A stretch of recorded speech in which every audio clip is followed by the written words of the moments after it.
3.5 hours, commercial-free NFL DFS conversation starts right now. Welcome to NFL DFS Week 1. Again, all the way up to kickoff, 3.5 hours. The first block, myself, TastefulTides, Tim Buell, single entry specialist, three entry max specialist, cash game specialist. We got Bobby Gomes, $4 million winner Bobby Gomes. The boys are back. They said it wouldn't happen again. The people were saying, but then they also demanded that we must get back together. We're back together for another season. Bobby, CMC, Christian McCaffrey, that cloud's kind of over this slate right now. It's another year. Well, why not more nonsense with CMC? It looks like he's going to play, and the estimation is he's going to play, but he had a deal, in practice, and might be being overly cautious there with San Fran. It's really, really hard to make bad lineups on this slate because players are so cheap. They're really, really cheap week one. A lot of the rookies are super cheap as well. I was having a hard time. I was talking to Tim pre-show, like cash lineups. It's hard to make a bad cash lineup, which isn't necessarily ideal, but hopefully your opponents make some mistakes. Bobby, we did it. We can talk some football. I think it's your favorite sport, if I'm not mistaken. Welcome to week one. Yeah, it's definitely my favorite sport. Excited to be back with my guys, Timothy, Tino. It's nice to see you guys. Nice to be back. Yeah, week one's interesting. You can't make bad lineups until the contests start, and then it's very quick. Just an interesting slate overall. Pretty much play whoever you want with this pricing, so it's going to be interesting, and excited to hear who you guys are on. Tim, how many people in your life call you Timothy? Is there a lot of people that call you Timothy? Almost nobody. Yeah. And if they do, you're in trouble. Well, I mean, maybe when I was a very, very small child, but yeah, there are still people in the adult world that do call me Timothy. Very, very rarely. So yeah, today we have a 12-gamer. The DK slate, the FanDuel slate. We have plenty of salary. We don't really have elite quarterbacks to spend up on. Well, we have some. One, Daniels, tough matchup there versus the Giants, especially that front seven.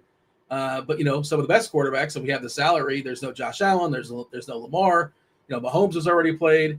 And then some of these rookies, some of the prices are pretty egregious. Both FanDuel and DK just opened it wide up. It tightens up as the season progresses for sure, and I'm sure you'll hear me complaining about it. But on today's slates, it is very easy to make lineups that you like, and you should like your lineups. I don't know how ambitious you need to be. However, Tim, this is as I like to call it, this is the Jon Snow slate, right? We know nothing. We think we know, but we don't know. Week one, we have all these thoughts in the offseason, all our best ball takes, and sometimes they're right, sometimes they're wrong, and there's a lot of groupthink out there too. And it's probably the best week to be different. It's the best week to take a contrarian stand because, again, there's a lot of guessing out there and a lot of assumptions, and a lot of those assumptions just go to the wayside pretty quickly. I'm curious your overview. And the other thing is we have 12 games. You throw out the Pittsburgh and the Jets, 11 games offensively. Those teams will be playing some defense. We think maybe that game goes 35-34. Who knows? Maybe it's a shootout. Probably not, but maybe. And otherwise, there's 11 games that essentially have the same total within 6 points. The lowest total, I think, is Tennessee-Denver, around 42. And there's, 3 or 4 games? This is a couple days ago. I don't think it's changed too much. Tampa-Atlanta, Detroit-Green Bay, Miami-Indy, Cincinnati-Cleveland that are at 47.5, give or take. So there's no clear cut, like this is the game you got to get to because it's got a 55 total with a dome and 2 fast-paced teams. So we have the salary, but there's no perfect nut spot. Well, this is the game I can't miss. I want to get some cash game takes from you as well. And of course, later on, we're going to be doing some tiers. If you guys are with us for baseball, where we've carried tiers over to football, we'll be throwing some teams in the tiers as far as some stacks. Also, giving away RG Premium. There will be a giveaway 2 different ways. I actually tweeted out today. I'll drop my tweet in the chat. I want your boldest, hottest take, the one that's most correct. Will get a free week of RG Premium. I'll drop that in chat. Of course, do not answer that question in chat. I'm not going to go back and read all the chat, but I'm going to read my Twitter. And get yourself a week free of RG Premium for that. Or if you love Movie Monday, if you love Film Friday, if you're a fan of Fleet Thursday, you're going to be ecstatic over. Get ready for it. Drum roll. If Steve was here, he would give me a drum roll. I don't know if TJ has access to the drum roll button, but TJ? Drum roll? Oh, all right. Organic drum roll. It is Superstar Sunday. Boom! Which means what? It's the same game we've been playing. It's just a little bit of a different spin, and it's Sunday. I'm going to drop 5 clues. Well, TJ will. 5 clues throughout the show. You tell me what superstar I'm talking about. In the Discord channel, RotoGrinders.com/Discord live stream chat channel. Free Discord channel. All you need is just a standard RG account. 1 guess per clue drop. No MME in there. And tell me what superstar I'm talking about. You just have a week free. Week free of RG Premium. And it's not just the football stuff. And the football stuff, I'm talking about everything. All the bells, all the whistles. The Sims. I'm sure we'll talk about that later on the show. The the rankings, the projections, the articles, which there's a plethora of. Football, baseball, basketball, hockey, NBA, PGA, WNBA, golf, all the goods. Just tell me what superstar I'm talking about. And actually, somebody might think it. The first clue is scrolling. It is retired. Retired is our first clue. So get in that Discord channel and tell me what superstar I'm talking about. What's up, chat? Hit that like button as well. Do you subscribe? Do you turn on notifications? Do all those things. I also wanted to drop a couple things in chat. Chief Meteorologist Kevin Rolfe. He's got his weather report. It is yellow-orange in New England. Just kind of throwing that out there. Yellow in Jacksonville. Yellow for the Jets. Otherwise, we look pretty clean. If you're new here, if you're new to football, generally speaking, winds are the most concern. Rain, not as much. All right. Tim, set the stage. How are we seeing tonight's 12 gamer today? Today's 12 gamer. Yeah, I mean, I agree with what you said. This is very much the Jon Snow slate. We'll never know less than we do today. There's a lot of really, really big unknowns, and there's a lot of really, really soft pricing. I mean, the pricing this soft is so soft. Dean and I were talking briefly before the show about making a cash game team, and it's actually pretty hard. And it's not hard in the sense that it's hard to fit people in. It's just hard in the sense that there are so many strong plays. There are so many, just guys that are just $1,500, $1,000 too cheap on DraftKings. You can easily make a DraftKings cash team and eat pretty significant salary, in my opinion. So it's an interesting week. I mean, this is what happens when you have pricing out, I think, in July. So there's a lot of things that are just way too soft. There's a lot of really I personally think in terms of cash game builds, I think quarterback is the toughest position to fill. But there's a lot of really strong running backs, and there's a lot of really strong wide receivers. But I mean, in terms of actual lineup construction, and this is also important for GPPs. I think quarterback is pretty difficult today, just because there's a few different directions that we can go. There's guys at the high end that I don't think are necessarily must have plays, and then there's guys at the low end. Mainly, we'll talk about Trevor Lawrence and Daniel Jones. At the value end of the quarterback spectrum, that I think there's a lot of holes that you can poke in both of those guys. So I think starting just overall with quarterback, I think that's a pretty difficult position to fill. Just checking to see what kind of information we have out there news-wise. Ian Rappaport reporting that Kyler Murray is he's got an illness, but he has no game status and will play. He's not necessarily on the injury report, but just throwing out there that Kyler Murray apparently has an illness for what that's worth. I wanted to talk about the CMC thing as well. If you missed it, speaking of Rappaport said the expectations are that he's going to play. CMC seemed pretty confident that he's going to play. Tricky thing is he's on the late slate. And the other thing is that if he was full-fledged, full CMC, like everybody else, he's way underpriced. So he looked like an incredible play. Now, it's not hard to get away from him because there's a lot of other good running backs, but at some point, it's if nobody's going to play him, if everybody's going to cross him out, maybe we should consider playing some Christian McCaffrey. The report is that CMC is questionable with the calf injury, but all signs are pointing to him playing.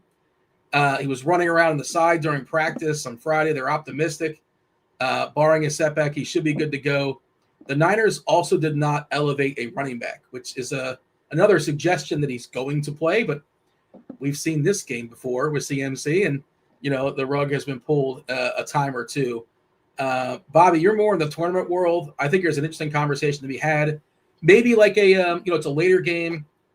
Do you think the field's going to be afraid of CMC? I think projections have knocked him down, have docked him as the week has progressed, and I don't see him popping like he was. It's kind of baked into the uncertainty. How are you handling Christian McCaffrey? And maybe it's a late game, and if you're down, if you're behind, you pivot to him and take a chance because if you lose, you lose. Who cares? If you lose by 1,000 or 100 or 2 points, what does it matter? But if you're ahead, maybe get away from him because you want to play a little bit safer. How are you handling Christian McCaffrey as of right now with the news we have? And this stuff is a developing story, news flow, yada, yada. Yeah. So for me, I think he comes in around 15%, and I'm currently under that. As of last night, I will say, or earlier in the day yesterday, he was getting slammed in lineups. Mm-hmm. But most of the sites hadn't updated and stuff like that. So he's definitely come down in terms of ownership. Right now, I don't know. For me, I wanted to put Purdy with CMC. I thought that was an interesting, obviously, running back, quarterback. He obviously has pass catching ability. That's who usually would be my favorite pairing with Purdy. I'm currently leaning towards making Pearsall my number one there. I know Woolen. I know the corners. They're all great in Seattle. Just super condensed within that San Francisco offense. And Pearsall's right in the range of Ibuka, who's going to be massive chalk in the slate. So I think that's an interesting situation if CMC were to maybe come up limp and they just need to get targets and usage out there. Maybe a pitch count for Jennings. He was behind with he may have had a hamstring or maybe that was a part of his whole holdout strategy. But there's speculation that he might not be a full go today. And they're running out of players, like you said. Obviously, no Debo as well. Maybe Kittle gets elevated. Not to cut you off, but I wanted to throw that in there because I don't know how to handle Jennings. Really good. Jennings I think is it's a really good point. Feel free to cut me off, Dean, whenever you want to interject or need to. I know you know your stuff. So, yeah, that's a really good point. Yeah, super condensed. So, I do worry. The reason I'm coming in under is I do worry about the fact that maybe he does come up limp or just a situation like that. And I think running back's relatively loaded on the slate. You have a bunch of different options: Achane, Bucky Irving, Chuba, Bijan. These are guys that I'm very high on. James Conner. So there's enough running backs there. I think if you were to build CMC in, I think an easy switch would be just leaving some salary to kind of get up to Gibbs if possible. I think Gibbs is a very interesting tournament play. Yeah, that's a good call. I like that. Yeah, and that's mainly kind of how I'm approaching it from the standpoint of CMC. Yeah, that's all I got. Jay Gibbs is another option. The other thing I wanted to say, and I'm curious to get Tim's thoughts as well, but so traditionally it's CMC's out, the backup must be a steal. And we're not absolutely certain who the backup is. They traded for Brian Robinson. I think he's ahead of Guerendo. I think. But, Robinson on DK is 5'8". That's not. So we talk about all these running backs that are discounted, and it's just not worth whatever risk it is to play a Brian Robinson or a Guerendo when you're getting certainty with so many other running backs. It's not much more expensive for James Conner, and I feel pretty confident James Conner is the man in Arizona and gets 20-plus touches. So if we happen to lose CMC, it's not oh, man, let's run and get the backup because, A, I'm not 100% certain who it is, and B, it's essentially the same price for guys that, we know are better. We know the roles. It's practically the same price as Kenneth Walker at $5,900. There's no way that you're going to play. There's no way you're going to play Robinson over Kenneth Walker. Robinson, last I read, was, just learning the playbook or having trouble learning the playbook or something like that, having issues with the playbook. Granted, that was, I don't know, a week ago, but still, there's absolutely no reason to take that risk, whether it be Guerendo or Robinson, when you've got guys like James Conner and Kenneth Walker right there.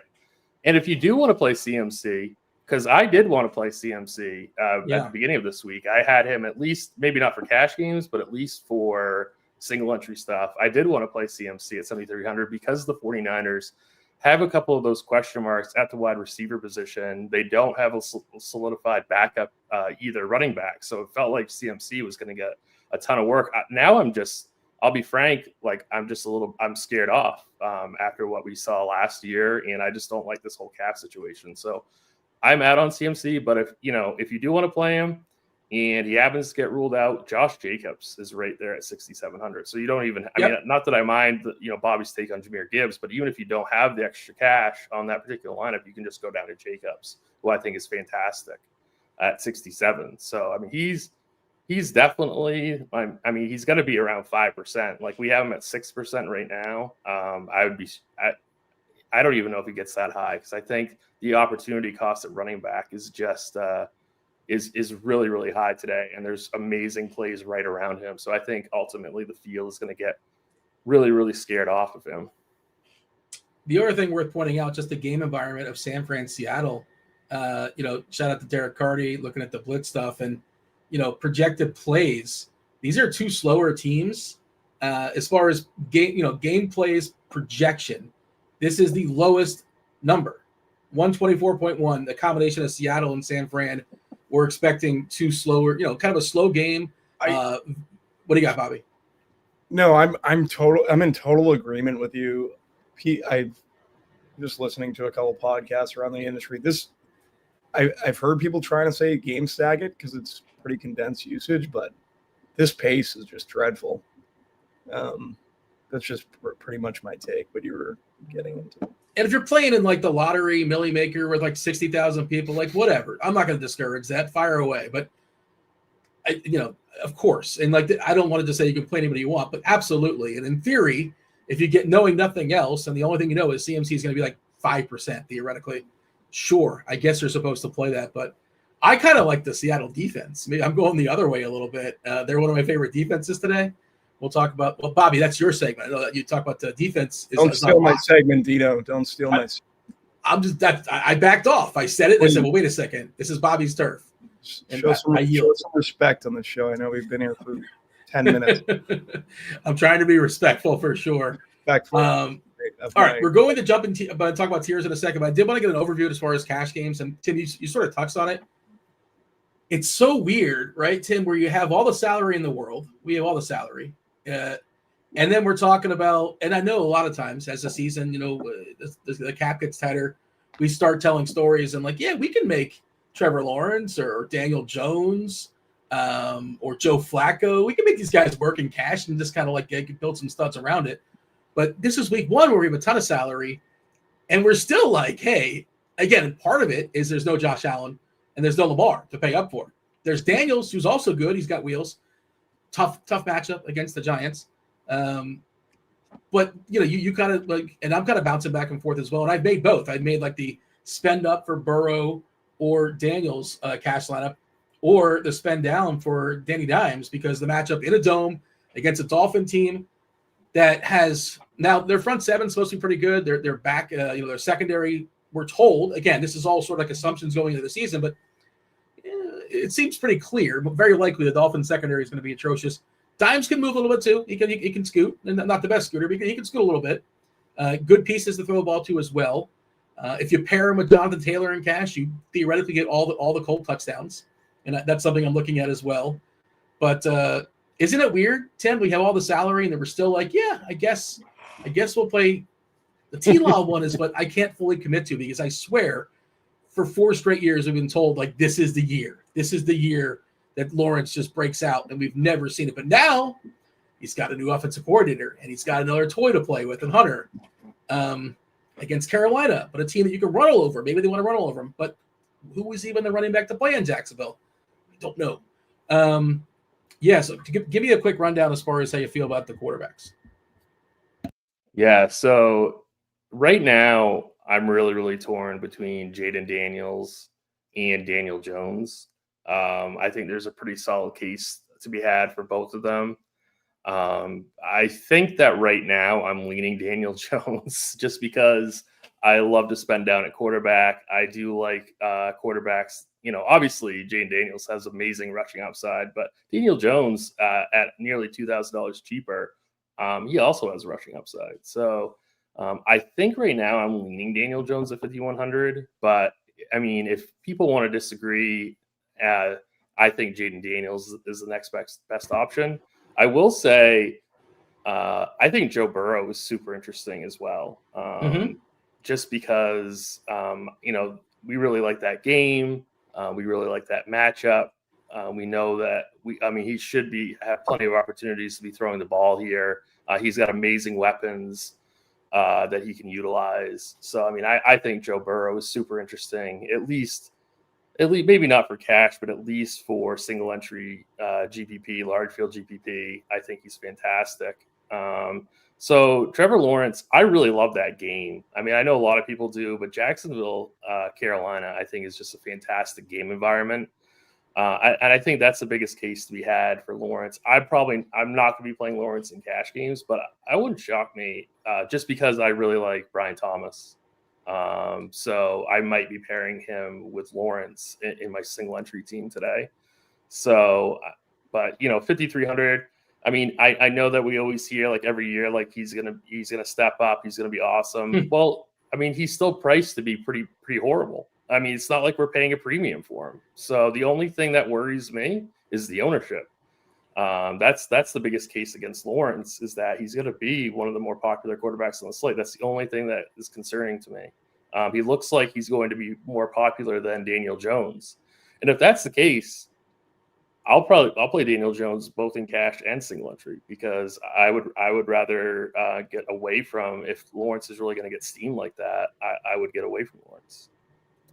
Not relevant to our slate, but Xavier Worthy dislocated shoulder is confirmed. The first internet doctor I can find is saying a minimum of 3 games. If it's a moderate dislocation, 4 to 6, and if it's severe, possibly season ending. So, how about those best ball teams? Oh boy, what was this about? Who was this about? Xavier Worthy. Xavier Worthy. Okay.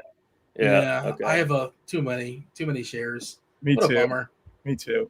Is this 2 years in a row? Somebody in Kansas City, like it's a, Rashid Rice burned me last year, big time. But both times the injuries, Tim, it was Mahomes. Did Mahomes kick Rice in the head? This time It was Travis Kelce knocking off Xavier Worthy. They're doing it to themselves. It's happened 2 times. Yeah. The Rice thing is a bummer too. All right, man. And you definitely had KC stacks with Rice and Worthy, I would imagine. Of course. It was the easiest play. I just slammed KC till Rice got back, and now all my KC teams are dead. It is a bummer indeed. Bobby, I didn't want to leave you out of the cash game conversation, but I'm assuming these are not your streets, correct? We'll talk tournaments plenty. Do you have anything to add? Or again, I don't want to ignore you. I respect your opinion, but did you have any official takes as far as cash game stuff, or we'll move on in a second and talk about some tournaments. I haven't given much thought to cash this week, to be perfectly honest. Tim, running backs. I think it's a 3 running back week. Would you agree with that? Yes, I would definitely say it's a 3 running back week. Yeah. Yeah, and we talked about CMC. We're both going to throw them out in the scratch them off the list as far as our favorite RBs, just because of some of the salary stuff is really, really cheap. Chase Brown looks pretty good. Kamara looks interesting. We mentioned Jacobs, but I think Jonathan Taylor looks awesome there in the dome. Home favorite, going to get probably 25 touches. James Conner also looks spectacular. Another favorite in a dome. We love that stuff. Those are 2 of my favorite running backs. I think Taylor and Conner are currently on my shell. Let's see. I made 3. I'm just kind of messing around. Yeah, Chase Brown's on all 3. Conner's on all 3 as well. And Taylor's in all 3 too. Those are the 3 that I have as of right now. This stuff can change. Do you like those 3? You have a preference? Is there anybody else I should introduce to the conversation? Achane, certainly, especially on a full point PPR. It seems like he's healthy. He's good to go this week against Indy. But who are your 3 Dean? Chase Brown, Jonathan Taylor, and Conner? Conner? Yeah. Yeah. I like all those 3 quite a bit. You have no interest in Bucky Irving at 7,100? I like him plenty. I just don't have the salary for it, unfortunately. But so one of the reasons why I'm playing Daniel Jones, or at least I think I'm going to be playing Daniel Jones, is that I'm going to be playing Bucky Irving in cash games. But I mean, I think your 3 are completely fine. I really like Jonathan Taylor a ton. He is going to be, I think, one of the most popular running backs on the entire slate, but we don't care about ownership in cash games. So No. Jonathan Taylor, completely fine. I guess I'm not going to be playing Alvin Kamara in cash, but I might put him on my single entry team as part of like a 1v1 or 2v2. I usually throw my cash game team, but I make a couple swaps when I play single entry. I think Alvin Kamara is a really interesting play this week at 6,300. I don't really have much faith at all in Spencer Rattler as quarterback. We know that at least in this stage of his career, I think Kamara is more effective early in the season. So I think Kamara at 6,300 is a really, really great play. I know that James Conner at 61, he's probably safer, but I think Kamara over Conner in single entry is a really fantastic play. So he's somebody that I'm really considering getting to for single entry stuff. Jerry in cash is asking me about Genty in cash. Did I say Jerry in cash? On FanDuel. FanDuel. On FanDuel, you can play him in cash. I don't think I would, but you can on FanDuel. I don't think I would touch him at 7K on DraftKings. Definitely not in cash. If you want to play him in GPPs, whatever. I don't think he's fantastic, but definitely not a cash game play. Yeah, FanDuel really. Yeah, so Jerry was asking about FanDuel. So yeah, that's fine, Jerry. FanDuel's fine. Yeah, I like it as well. I mean, it is so weird to see. We don't exactly know what the split's going to be, but Travion Henderson's 4-7 over there, which seems really goofy. Some of the disrespect for rookies across the league. You'd think that Cardi set these prices. Cardi hates the rookies. We'll talk about some rookies when it comes to receivers as well. We do have the first clue scrolling for the brand new game. We're christening a brand new game today. It's called Superstar Sunday. Get a week free of RG Premium. Get in that Discord channel. Tell me what superstar I am talking about. Guesses so far: Phillip Rivers, Randy Moss. It's not Joe Montana or Fran Tarkenton or Daniel Day-Lewis. I mean, I guess he's a superstar, but not exactly the superstar I was looking for. But I'm not going to besmirch Daniel Day. He actually I think did he come out of retirement for like his son? Isn't his son doing something? I don't know. I feel like he wanted. That's his guy. I haven't seen Daniel Day-Lewis in a while, but Marvin Lewis was in my restaurant last night. Marvin Lewis, and it relates more to football. Really? That's cool. All right. Yeah. Shut up. I believe that one. Yeah. Does Marvin Lewis get comped? I didn't even go upstairs, to be perfectly honest. I was in the basement building my teams. What's upstairs? Is that like the private? Is that like a private room? He gets the private room? No. I'm in the dungeons. Oh, okay, I got you. Yeah. You just heard rumors that Marvin Lewis was lurking. I seen a picture online, and I was like, "Oh, Marvin Lewis." I was like, "Well, I go up and take a picture and send it to Dean," and then I was like, "Nope." Too much effort. Too much effort. All right. Again, the second clue for maybe this will get people there, maybe it won't. We'll see. The second clue is paper. Paper is the second clue for Superstar Sunday. Get that Discord channel. Tell me what superstar I'm talking about to get yourself a week free of RG Premium. Okay, quickly, Tim, I want to get into our stacks. Before we start talking about our stacks, I want to talk about receivers for cash because kind of alluded to it. The rookies, just a lack of respect for the rookies on both FanDuel and DK, Egbuka. And, the matchup here against Atlanta, we're in a dome. Chris Godwin's not going to play. McMillan's not going to play. It seems pretty clear. Big-time pedigree. He's the number 2 behind Evans for Tampa. Just not priced that way. The other side, Drake London looks spectacular as well. Ted McMillan for Carolina seems too cheap. T-Mac, the runway is pretty clear. There wasn't much to overcome there. Coker is out for Carolina. They also traded away Adam Thielen, taking on Jacksonville. You mentioned Brian Thomas. I love Brian Thomas. I don't know if I'm going to get there salary-wise in cash. Love it. I don't know if I'm going to get there for Jamar Chase. Love it. But I don't know if we don't know the salary cap. You guys know this. Give me your quick rundown for receiving when it comes to cash game plays. Yeah, Emeka Egbuka is going to be your first click in cash games. I think in any position. He was the very first guy I put into my cash game team, whether you're playing Daniel Jones or Jaden Daniels, it doesn't matter.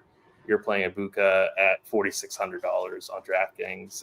He should be filling in the Godwin role. That's a really, really good matchup. He's way, way too cheap. So he's like the easy click of the week. He should be the highest owned player overall in the entire slate. I don't know if I would necessarily be playing Ibuka as a one-off in GPP, but Bobby can touch on that if he wants to later on. But and then I think the next guy in for me, it's basically Brian Thomas and or Drake London. I mean, it's like those are like my next two guys. I think Drake London is going to see like an absolute like tons of targets here in this matchup. 6,500 I think is going to feel really too cheap after we see all the opportunities that he gets in this matchup. Now, Brian Thomas Jr. at 6,800, this is more matchup based for me. I really like this game. So I think he's an absolute smash spot here. So I think those three are my primary three for cash games. T. Higgins, obviously, I think he's fine if you don't want to go with my three. I think Jamar Chase is fine as well, especially if you're playing Daniel Jones at QB. But currently I don't have Jamar Chase, so that's making me. I don't have Jamar Chase or Puka Nacua. I do have Puka Nacua on FanDuel. I think he's a slightly better play over on FanDuel. But right now, I don't have Jamar Chase in either one. All right, and quickly, we're going to talk about our tiers in just a second, but I want to knock out tight ends. By the way, the other thing I wanted to note, do we have anything as far as Mooney for Atlanta? Are we assuming he's playing? I know he was dealing with, I think it was a shoulder. Basically wasn't practicing for a big chunk. I think he's projected. He's projected. I'm assuming he's playing, but I wanted to see if there's any sort of limitation. Like you mentioned, London might see 15, 16, 17 targets, something really goofy. And like a secondary. I think London's going to see a ton even if Mooney plays. In fact, for GPPs, I almost want Mooney to play. That way people won't think of London as such a smash. Might keep his ownership a little bit in check. All right. Quickly, as far as tight ends, and typically people spend down at tight end. You have the salary if you want McBride. But the cheapies, I believe, well, if you really go really cheap, Strange is certainly in play. Kraft looks a little bit too cheap. A lot of guys look a little bit too cheap. And then Njoku is like the run back for Cincy. Nothing necessarily you need a run back, but, it's probably going to be a shootout. We know Cincinnati, good offense. Their defense is really rough. Biggest total on the board. Not a lot of receivers to compete with. Judy's another guy you can throw in cash games, in my estimation. Yes. It thins out pretty quickly for the Cleveland receivers. So I do like Njoku. I know a lot of people like Harold Fannin, who's coming out a little bit. We'll see how much he takes. They might actually run two tight end stuff too. That's like I wouldn't play him in cash. No, not in cash. No. I was just thinking about the options on Cleveland. No. I thought you had a serious case of best ball brain, Dean. No. I do have some Harold Fannin in like the 20th round or 19th round, but no, I'm by no means am I suggesting to play him in cash games today. That would be sounded like you were suggesting. Well, maybe I will be more clear next time. But Tim, do you have a definitive route, or is this another one kind of like it's essentially like a 2v2? If you're spending up a quarterback, you're almost definitely, very likely spending down at tight end. If you're not spending a lot of quarterback, you could find a way to get to McBride if you want to get to McBride. I don't think it's a Bowers slate. Certainly Bowers you can play in tournaments, but I think McBride's the better play, all things considered in cash. But curious to get your thoughts at tight ends. Yeah, I think McBride is the better play over Bowers. McBride is the play if you have the salary. David Njoku at 4,700, he seems to be the guy that everybody wants to click. His projected ownership is really, really high. I guess that's okay in cash. We always lean on the projections in cash games. Personally, I think if you don't want to go up to McBride, I think George Kittle is pretty interesting, and I think you can play George Kittle in cash games. So if you don't have that $400 and you don't want to break your team, I think Kittle is okay because we have a lot of question marks about that wide receiving core. We have a lot of question marks about CMC. We don't have a lot of question marks about George Kittle. So I think Kittle is fine in cash games, and I think he's a really, really great play in GPPs as well. Brenton Strange, I think, is the value option at 33. I would just be, paying attention to the fact, like, I don't know, if you're playing Brian Thomas and Strange, I think that's great in GPPs if you want to play Too much Jacksonville. Lawrence double. But yeah, I think that maybe I'm a little bit sketched out that's too much Jacksonville in cash. But I think he's an okay value. Travis Etienne gets like 3 rushing touchdowns, and your day is ruined. If you stack up the Jacksonville stuff in cash. That running back 3-way split is going to be very, very frustrating, I think, in these first couple weeks. It's weird. I mean, I think we can ignore it. I think, of course, in tournaments, if you want to take a stand, you can. And it probably will be Etienne. But, all 3, I imagine, Tootin, Bigsby, Etienne, will get looks, opportunity. And it's a great matchup versus Carolina historically. I'm just ignoring it. I am running 150 on FanDuel, and I think I have at least one of Etienne. I think Etienne's in my pool. I'm not sure if Bigsby or Tootin made it. They might have. I made him yesterday, and it's essentially a free roll, so I'm probably not touching him. Whatever happens, so be it. I don't know if I have time to circle back on that. But, okay, I want to get to our tiers. I want to see if we have any winners in the Discord channel, rotogrinders.com/Discord, live stream chat channel. Tell me what superstar I'm talking about, and you get yourself a week free of RG Premium. Paper was the second clue, and TJ still not getting the concept of the game. He's saying it's Michael Scott. Now, I understand what you're doing. He did have his own paper company, spoiler alert. And the spinoff of The Office is The Paper, but it's not Michael Scott or Eli Manning or Randy Moss. It's not Amari Cooper either. Superstar Amari Cooper? Judges say no. I'm hearing in my ear no. I got no in my ear. All right. We'll drop that third clue momentarily. But we do want to talk about today's tiers. Today's tier board, the first tiers of the season. We do this, of course, for baseball. We're bringing it over to football. I wanted to have like a football category. I also, circled it around the crew. At a Bobby, at a Tim. You guys are both, I want to say New Englanders. Maine is officially New England, right? We're going to say they're in New England, yes? Or not really. I guess Dean, not come really. on now. They're in the area. They're in the Northeast. It's close enough. What are you talking about? You just It say might as well Maine's be not- New England. It's not New England, but you know what I mean. It's close enough. Maine is New Is England. New England. Wait, Well, that's what I'm Dean. saying. Okay, then I'm arguing against myself. So you're getting mad at me. You're getting mad that I didn't Yeah. know Maine was officially in New England. Man, I think you were UCF thinking Dean. 54 Come on now. I said He they didn't are in even New know England. that UCF was in Florida. He's not going to know that Maine is in New England. I'll tell you what I know is that UCF is 2-0. They're 2-0. Take that, North Carolina A&T. What an absolute shellacking last night. We're going to go for our second championship. We are undefeated. Unlike Bobby's team. Insert Bobby's team here. I don't know if Bobby has a college. Syracuse. I don't know who Bobby's team is. Boston College. I have no college team. No. You have no college team? No, I live in New England. No one grew up watching college football. Sorry. Thank you, Bobby. I actually agree with Bobby on something. This is Well, impressive. hold on a second. What we're talking about New England quarterbacks. We power ranked New England quarterbacks. I knew you were going to And- do this because you said you were going to do it last night. Yeah. And a famous New England quarterback actually played for a Boston college, a Boston university, and who actually made the board. And this is probably before your time, possibly, Yeah, Doug maybe. Flutie, Dean. I know. I'm from New England. Spoiler, yeah. Yeah, he One had of the the 40 greatest CFL quarterbacks of all time. Yeah, he also famously had the drop kick The extra drop point. kick. And I was supposed to say that. Yeah, the drop kick extra point.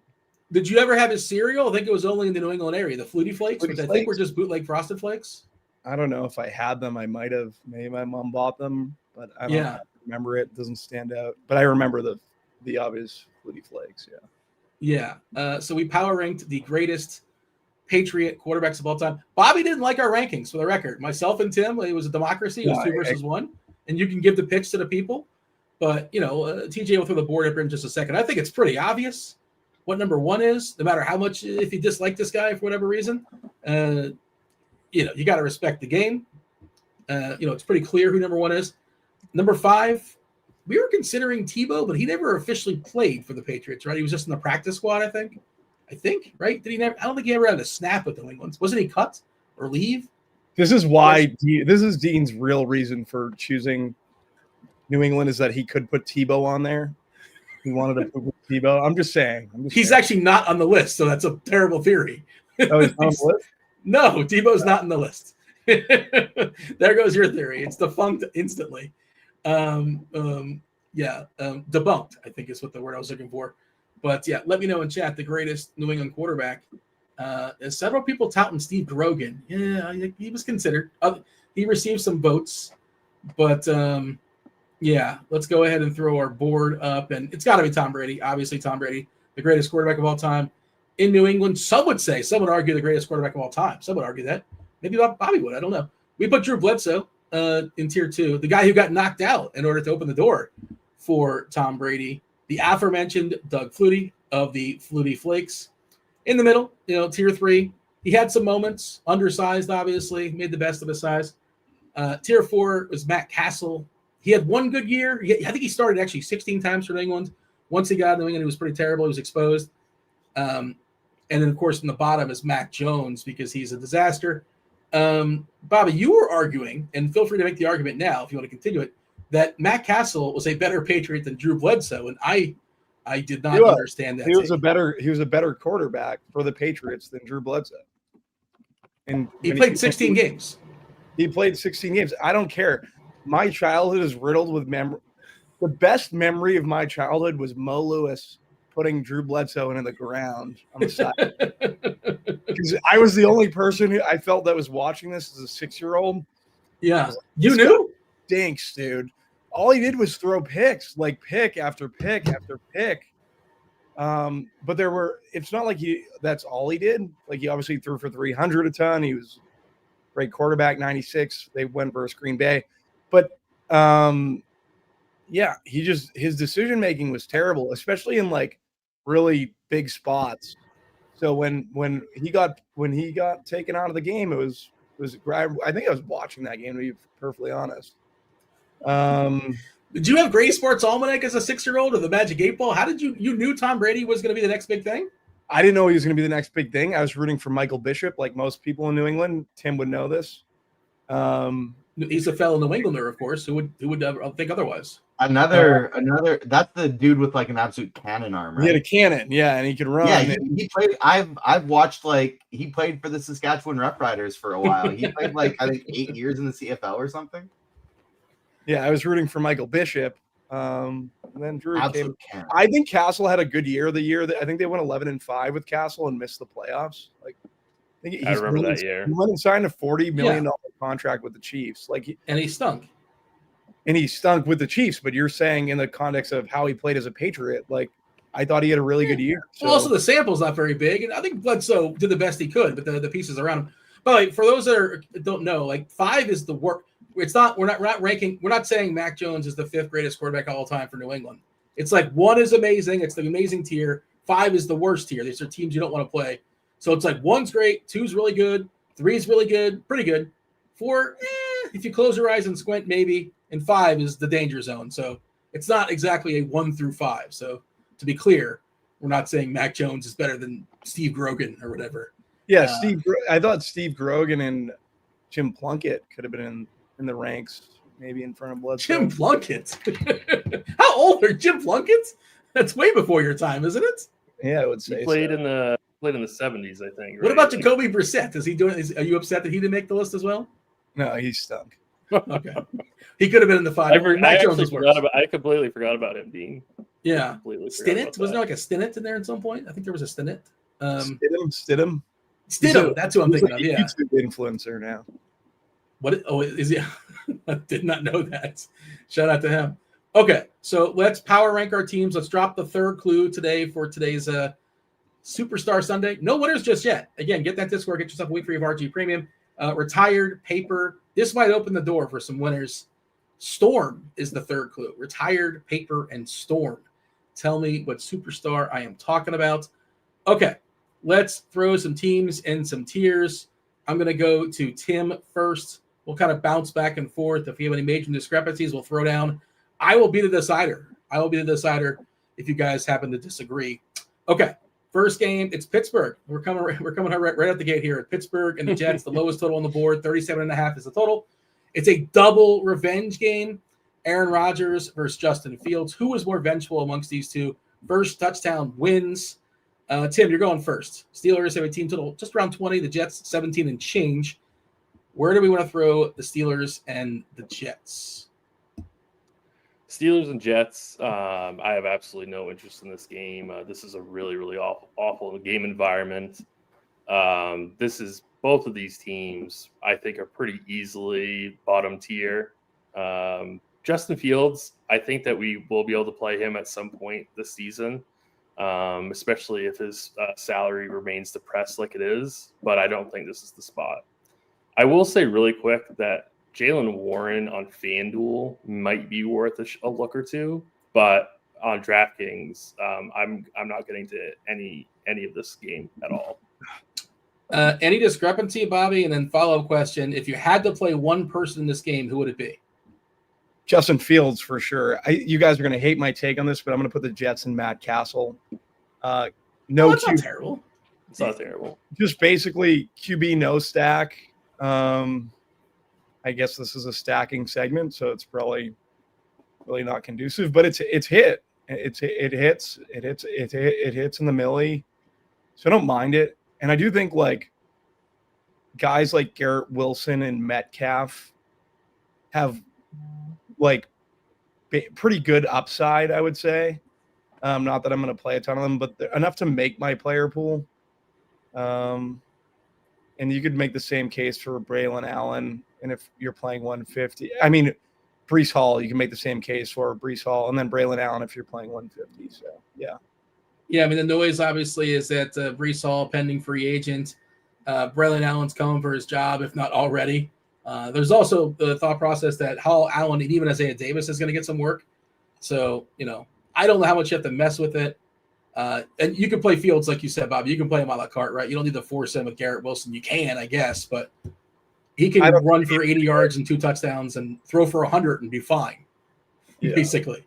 Yeah, you don't have to force a stack at all. I actually made a rule not to force a stack. Broccoli Boy in chat said Jets D. I think Jets D is very much in play for an old Aaron Rodgers. Steelers D I think is fine too. Yeah. The Steelers D is going to be popular though. That's the only issue that I have with that. But I mean, they're not horrible by any means, but they are going to be pretty popular. I could be way off on this, but I feel like that's like a really bad D play because I think so too. For the reason you're about to say, sorry for dropbacks. You want dropbacks, and we're not getting dropbacks from Fields. All on the same page. They're going to throw the ball like 15 times. They could maybe be a good bet for 6 to 8 points, but like, are they going to put up a ceiling game? I'm actually going to X them right now. Thank you, TJ, for making the decision for me. The Jets are projecting to be our next highest owned defense, but I do like the Jets better than the Steelers just because there's a price difference. I think it's a better spot. I wouldn't mind streaming against Aaron Rodgers here. So, but I mean, these are going to be the 2 most popular defenses. I heard Bobby's pitch about Justin Fields as an a la carte piece, but this is like Bobby even said, we're talking about stacks here when it comes to the tiers. So you're not going to believe us, Bobby, but I'm going to go with Tim. I think we should put the Jets in Mac Jones. But I hear what you're saying about. You can do whatever you want, Dean. What I will say is when you build your single entries and all the cash game hybrid stuff that you play today, maybe at the end of the day you might regret not playing Justin Fields. I'm just saying. I don't disagree with that, but what I'm saying is that this is a stack conversation. If we had a board for like a la carte pieces, sure, Justin Fields would be higher. But like you can see, it's just there's really nobody you compare him with Wilson, I guess. But it's just hard to tell a story after that. Bobby, you're going to set the board for the Dolphins and the Colts, 47.5. It's high for today's sake, 47.5. I believe the highest total on the board, high and tight. Dolphins, slight dogs here, 1.5. I think it's like the biggest variance game, so you're probably supposed to lean in. I'm down here in South Florida, and there's just no optimism for Tyreek Hill. But like it's not that long ago that this was a dominant receiver. And if you look at the projection for the top receivers, Hill was top 10 or something like that, but he's one that's going to be 5% owned. And you're speaking about a single entry contest. Who's going to have the sack to play Tyreek Hill in a single entry contest where he's going to be pulling this number out of the caboose for like 3% or something like that? I think is a really, really bold play if you're playing for first. However, it can get ugly fast. And, you know, I don't have a lot of confidence in Miami, but this game can certainly shoot out. And we already talked about Jones, you know, got some good pieces to throw to, and Downs and Pittman. The rookie Warren looks spectacular, going to be the top guy, you know, right away. There's no competition there. We don't have to deal with the 4 tight ends, I don't think, that we have in seasons past with the Colts. Yeah, Bobby, Dolphins, Colts, what do you got? Yeah, I'm going to put the Dolphins and Drew Bledsoe. I am going to play a 3% on Tyreek Hill. Love it. In HN because it is very condensed there. A lot of the industry betting Tyreek Hill is washed. I'm going to take the other side and say he's not. Yeah, it's an easy stack pairing. I like the Dolphins. Their offensive line is absolutely brutal. Waddle's another play you can throw in there. He would fall behind Achane and Tyreek for me. But I think he is fine as well. And then the Colts, Dean, it's very tough with Daniel Jones, but I'm going to put them in Tom Brady. I can't believe I'm saying it. Condensed.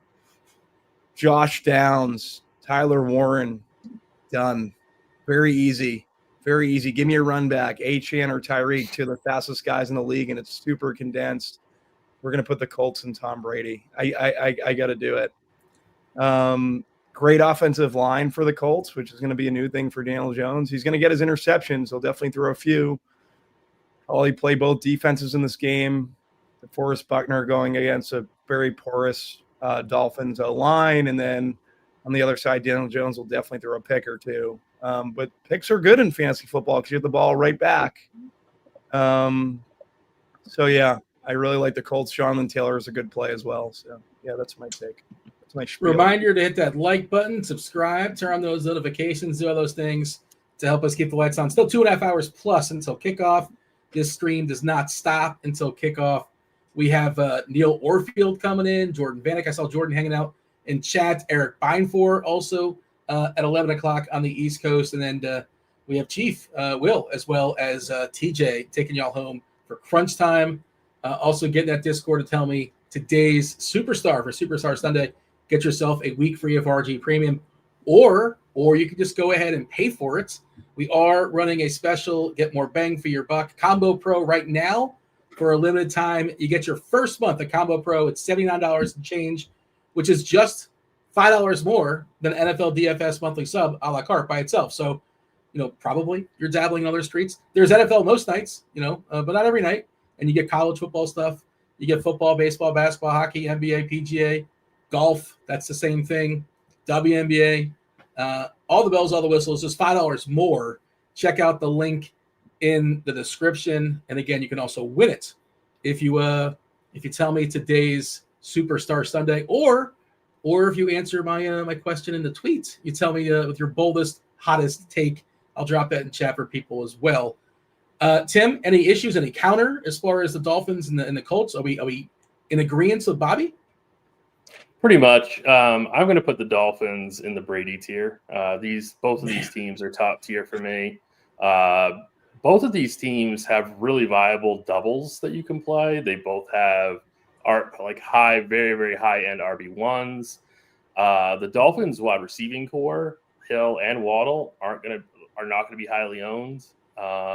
Warren, the tight end for the Colts, he's not going to be that chalky, which I was kind of surprised by. So, you know, it's just so easy to attack this game in multiple directions, and you don't even have to play into that much ownership. So I think for that reason, I'm going to go both in the Brady's here.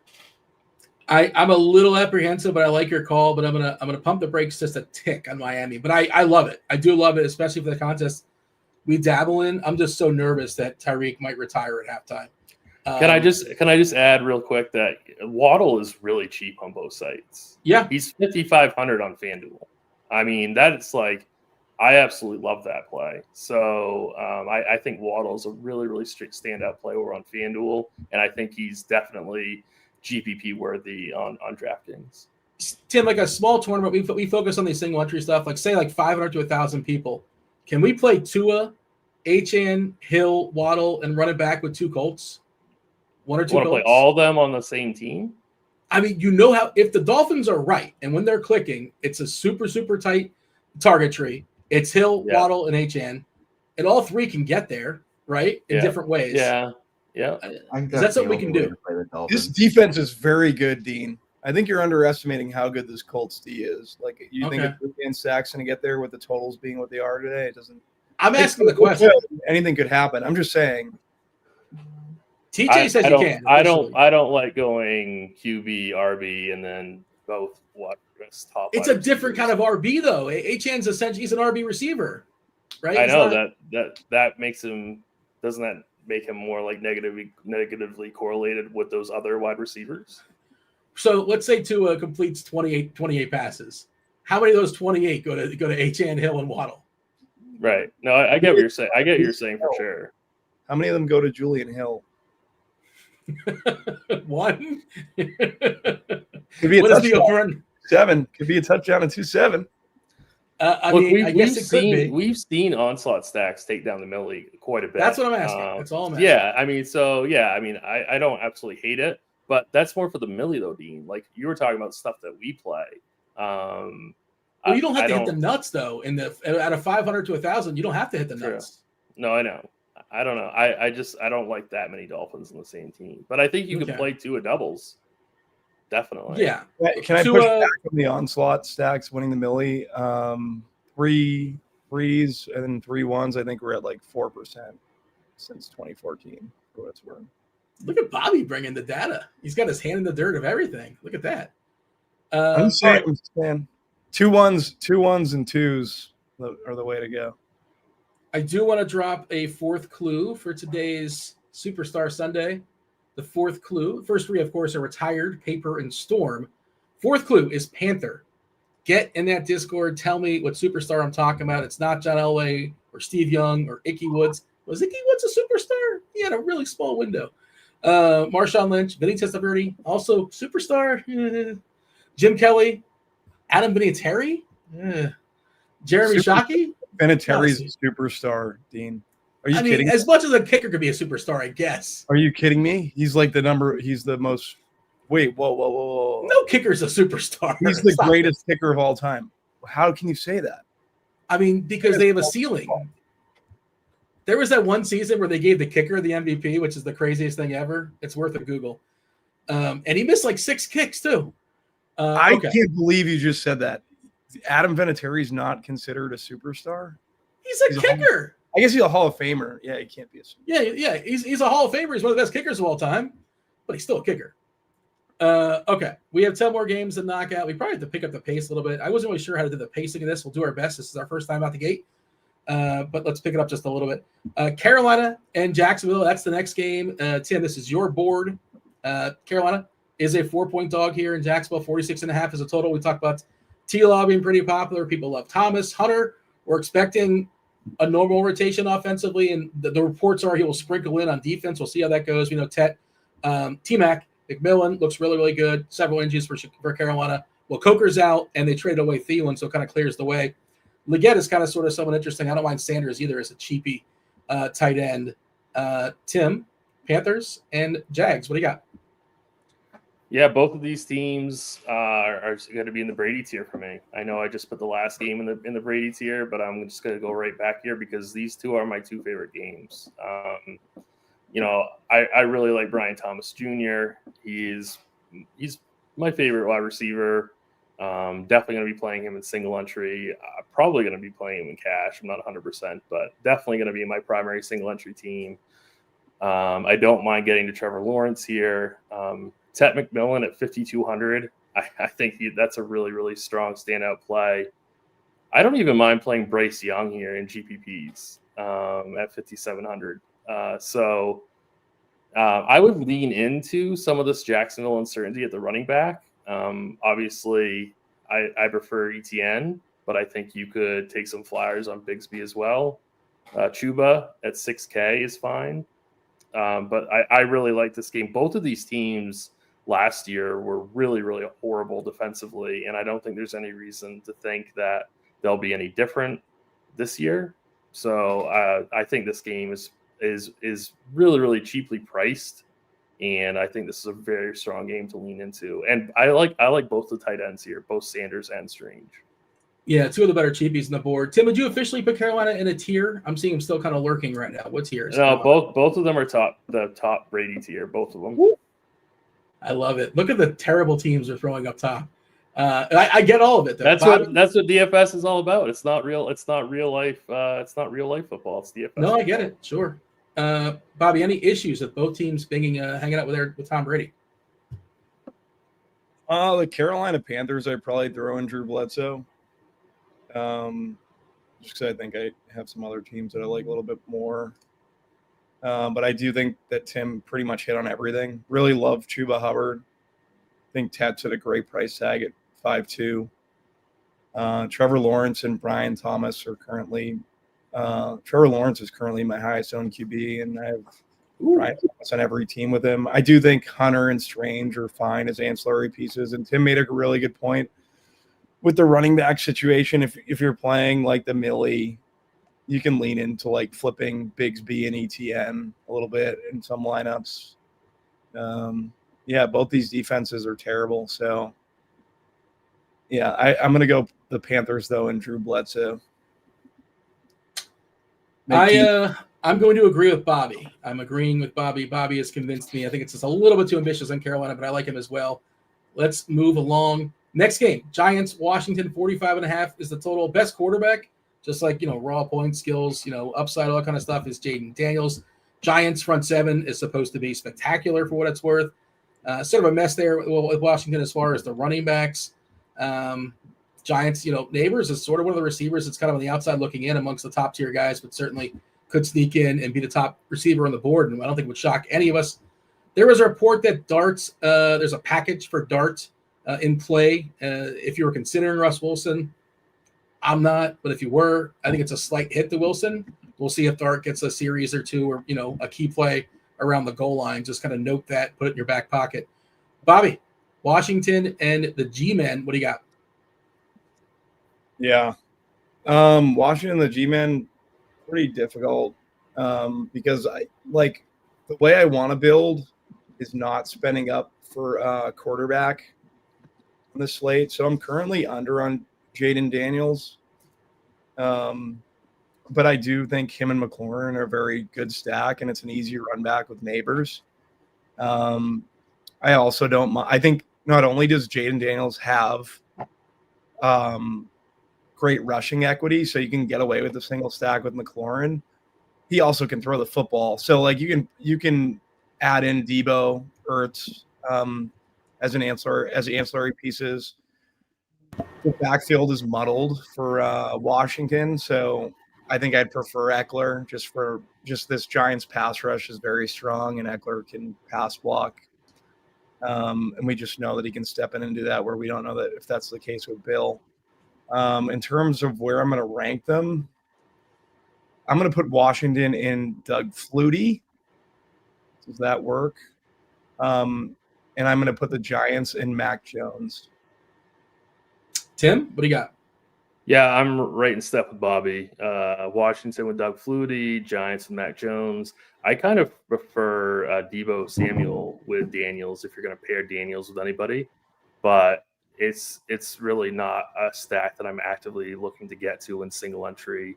So I think I'm pretty neutral on the Commanders and the Giants. I think there's really nobody that I want to get to here outside of Neighbors. So it's really not a team that I'm seeking in any kind of stack format. One of the more popular games on the board, looks like the biggest total now is Cincinnati and Cleveland. 48.5 is the total. Cincinnati, I think that's the biggest team total. One of the biggest team totals at 27. We did see Joe Burrow play good in the preseason. They talked about that being an issue in years past, where he kind of gets a slow start and he wanted to play a little bit more preseason, and he was spectacular in preseason. Obviously, he's got Chase and Higgins and Brown in the backfield. Pretty concise when it comes to targetry. Yoshi, whatever, but you're probably not playing him unless you're doing something goofy in the large field stuff. And then Flacco, last time he was on Cleveland, he was pretty good, at least for our purposes. Judy's out there. He's pretty cheap, and Njoku's pretty cheap. Their running back situation's murky. Ford and Sampson, I presume, some combination of those two. I'm not sure how necessary they are, but, they are there and they are cheap. Tim, this looks like two of the more appealing teams today. You tell me, Cincinnati and Cleveland. Yeah, definitely an amazing game to stack. I'm going to put both of these teams in the Bledsoe tier. I like the Jacksonville, Carolina, and Miami Indy game more, so I just have to be a little bit lower on this game. I can't put everybody in the Brady tier, but this game is really, really close. Like, I know the total's amazing. I know that Burrow is amazing. He's got amazing weapons that he can utilize. We love Chase Brown today. Joe Flacco is Joe Flacco, and he should be throwing the ball a ton. He is 4,900. He's got Judy, he's got Njoku. I think it's a relatively it's a pretty relatively cheap stack. I think it's totally fine. I don't really want to trust Joe Flacco, but I know that he had some pretty solid games last year. This game just overall, I just have a tiny bit lower than the other games that I mentioned. Bobby, are we throwing down? Or are we good as far as the placement? Both teams hanging out with Drew Bledsoe. I'm going to switch to the Bengals and a Tom Brady. But it's more, I'm actually down on Chase Brown, probably be under the field. I like Chase and Higgins as my stack partners. I know Denzel Ward's there, but hopefully this is a new Browns team. They start out, Bengals team. They start out the gate a little bit different, and they're full go. Chase and Burrow are doing their thing, and T. Higgins I think is playing like a power slot role, so I'm fine with him. More like a Drake London type role. And then for the Browns, I love Judy, and I love Njoku. So yeah, Drew Bledsoe, but it's still like Flacco and stuff. So they're just some Drew Bledsoe for me. I'm going to agree with Bobby. I'm with you, Bobby. I don't know if anybody's keeping score at home. I think Bobby's up like 3-2. Defensive struggle here. How did that happen? Along, I don't know. Well, you're a closer. You're known. And Bobby, he has trouble. We know Dean will even it out. Dean will even it out. It's like Mario Kart, the artificial push at the end. Raiders, Patriots, 44.5 is the total. This is your team, boys. At least Bobby's. Even it out. We have the Raiders in New England. They're slight dogs here, 2.5 to 3 points, depending on a really, really cheap Trevion Henderson, especially on FanDuel. Drake May expected to take the big leap here. Diggs is back from the boat, back from the leg. He should be good to go. Bowers, if you want to spend up at tight end, by all means, he's there. Yeah, Bobby. Raiders, Pats. What do you got? Noah Gonzalez is out, right? The guy in the secondary, is their best secondary piece. Isn't he out today? Do we officially know? Is he out? I'm not really sure. I haven't got. Who was it, Dean? I missed it. Who you're talking Christian, about? I'm forgetting his last name. Everyone in New England thinks he's like the best cornerback. Yeah. Like, not really. He's okay. Last I saw, he was dicey. I don't know if we have an official ruling. Actives and actives come out at 11:30. Next show will let you guys know. What do you got, Bobby? I'm going to go. This is going to be. I really like Drake May today. The weather kind of poo-poos it a little bit for me. Like, I feel like I should go down on Doug Flutie, but I'm going to put him in Drew Bledsoe as well. Hopefully his career doesn't turn out like Drew Bledsoe. I think Trevion Henderson is one of the most interesting tournament plays on the slate. If the weather was better, I'd love this play. But Trevion Henderson and Hunter Henry, I don't really feel like you need to spend up for Diggs. I think that's what most people would do. But May, Henderson, Henry is a stack that I definitely have with Drake May. You could also throw Douglas in there. I just think they're cheaper. Are they cheaper? What's Diggs' price? Diggs is 5'3" too, though. He's not like, are you getting Douglas is 4'2"? Yeah, you could play Diggs too. I thought Diggs his price would be up there, but it's really not. And then the run backs, I'm going to put, I think if Gonzalez is out, you can throw Las Vegas. Like you can. He's out, by the way. You can play Vegas in Matt Castle, Geno, Jacoby, Thornton, Bowers. You'd have to double stack Geno, and I definitely have Bowers on every team with Geno. Genty's in the mix. Yeah, it's like with the weather being what it is, I don't love it, but Geno played in Seattle, so yeah, that's where I'd have them. Tim, any issues?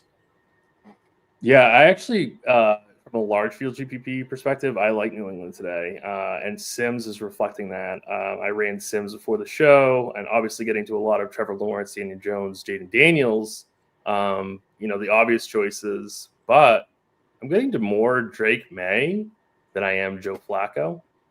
I'm getting more Drake May than I am Joe Burrow. I think it's really, really interesting. The only thing that concerns me about, Drake May is this weather. Roth currently has a yellow-orange. It's going to be pouring around game time. He does say that it kind of lightens up. So if that forecast holds, it sounds like it's okay. And I think you can just go May, Diggs, run it back with Genty or Jacoby Myers. Myers is only 5,100. Travion Henderson on FanDuel is dirt cheap. He's $4,700 over there.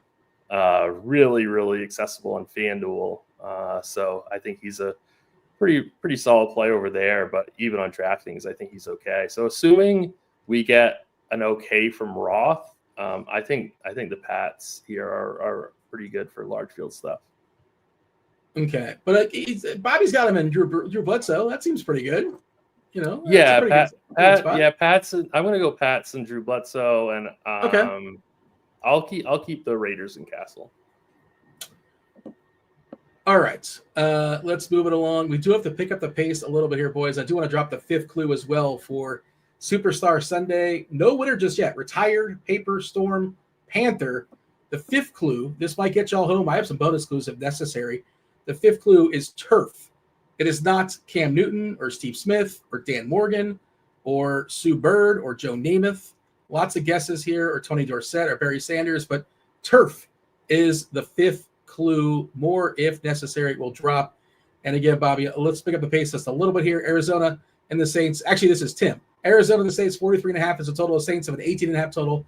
Arizona, 7-point favorite. There was a report that Kyler Murray is ill, but not officially on the weather report. So just take that for what it's worth. Cards and the Saints. Tim, what do you got? So outside of the running backs in this game, maybe some Trey McBride. I know that Chris Olave projects well. I don't really like Olave that much just because I don't have tons of faith in the QB. So in terms of stacking, I think both of these teams are in Matt Castle. There are pieces that you can get to, definitely, whether it be Kamara, James Conner, and Trey McBride. But in terms of actual stacks, I don't really love this game that much. Bobby, any issues? Yeah, I'm going to put both of them in Doug Flutie. Kyler, you can stack with Connor, Harrison, or McBride. I think I'd prefer McBride. Connor's in a really good matchup from a rush perspective. I know it doesn't really have to do with stacks. Their offensive coordinator, this is the real issue. The offensive coordinator for Arizona just doesn't really dial up the pass he's just incompetent. So I think it's tough to double stack Harrison and McBride, but at these prices, it might be okay. And then the Saints with Rattler, like Joe Flacco's ownership's just going up and up, and Rattler's at 4,800, and I think Flacco's at 49. I think you can play Rattler with a guy like Juwan Johnson, who really has no one behind him, and then a guy like Kamara. So you can get a double there. It's a pretty cheap double, so that's why I'm going to put the Saints and Doug Flutie. I know we got to move along, but Bobby, do you have an Olave take? So the new OC there is the guy from Dallas. He used to throw a lot. I definitely prefer Olave to Rashid, but I don't know. I don't really love. I'd rather Juwan Johnson or Kamara stacking Rattler. I think I'll just throw out. I think he's a really interesting pivot off of Tet, or essentially the same price, and off of Ibuka, essentially the same price for tournaments. I think he's really, really interesting, and he's a really skilled player. And if anything, his quarterback might limit him, but I think he's really interesting for tournaments. Jaheed's good too. I just don't know how much Rattler can sustain drives and get the ball to him. But that's what I'm worried about. I'm worried about this offense is going to be a complete fail. outside of Kamara. This TJ? team's only going to win 1 or 2 games this year, but the offense is going to be quite a bit better than people think. I think so too. I'm with TJ on that. I bet Beimfohr is going to get on here and say Rattler too. The defense will be horrific, but the offense is going to be better than people think.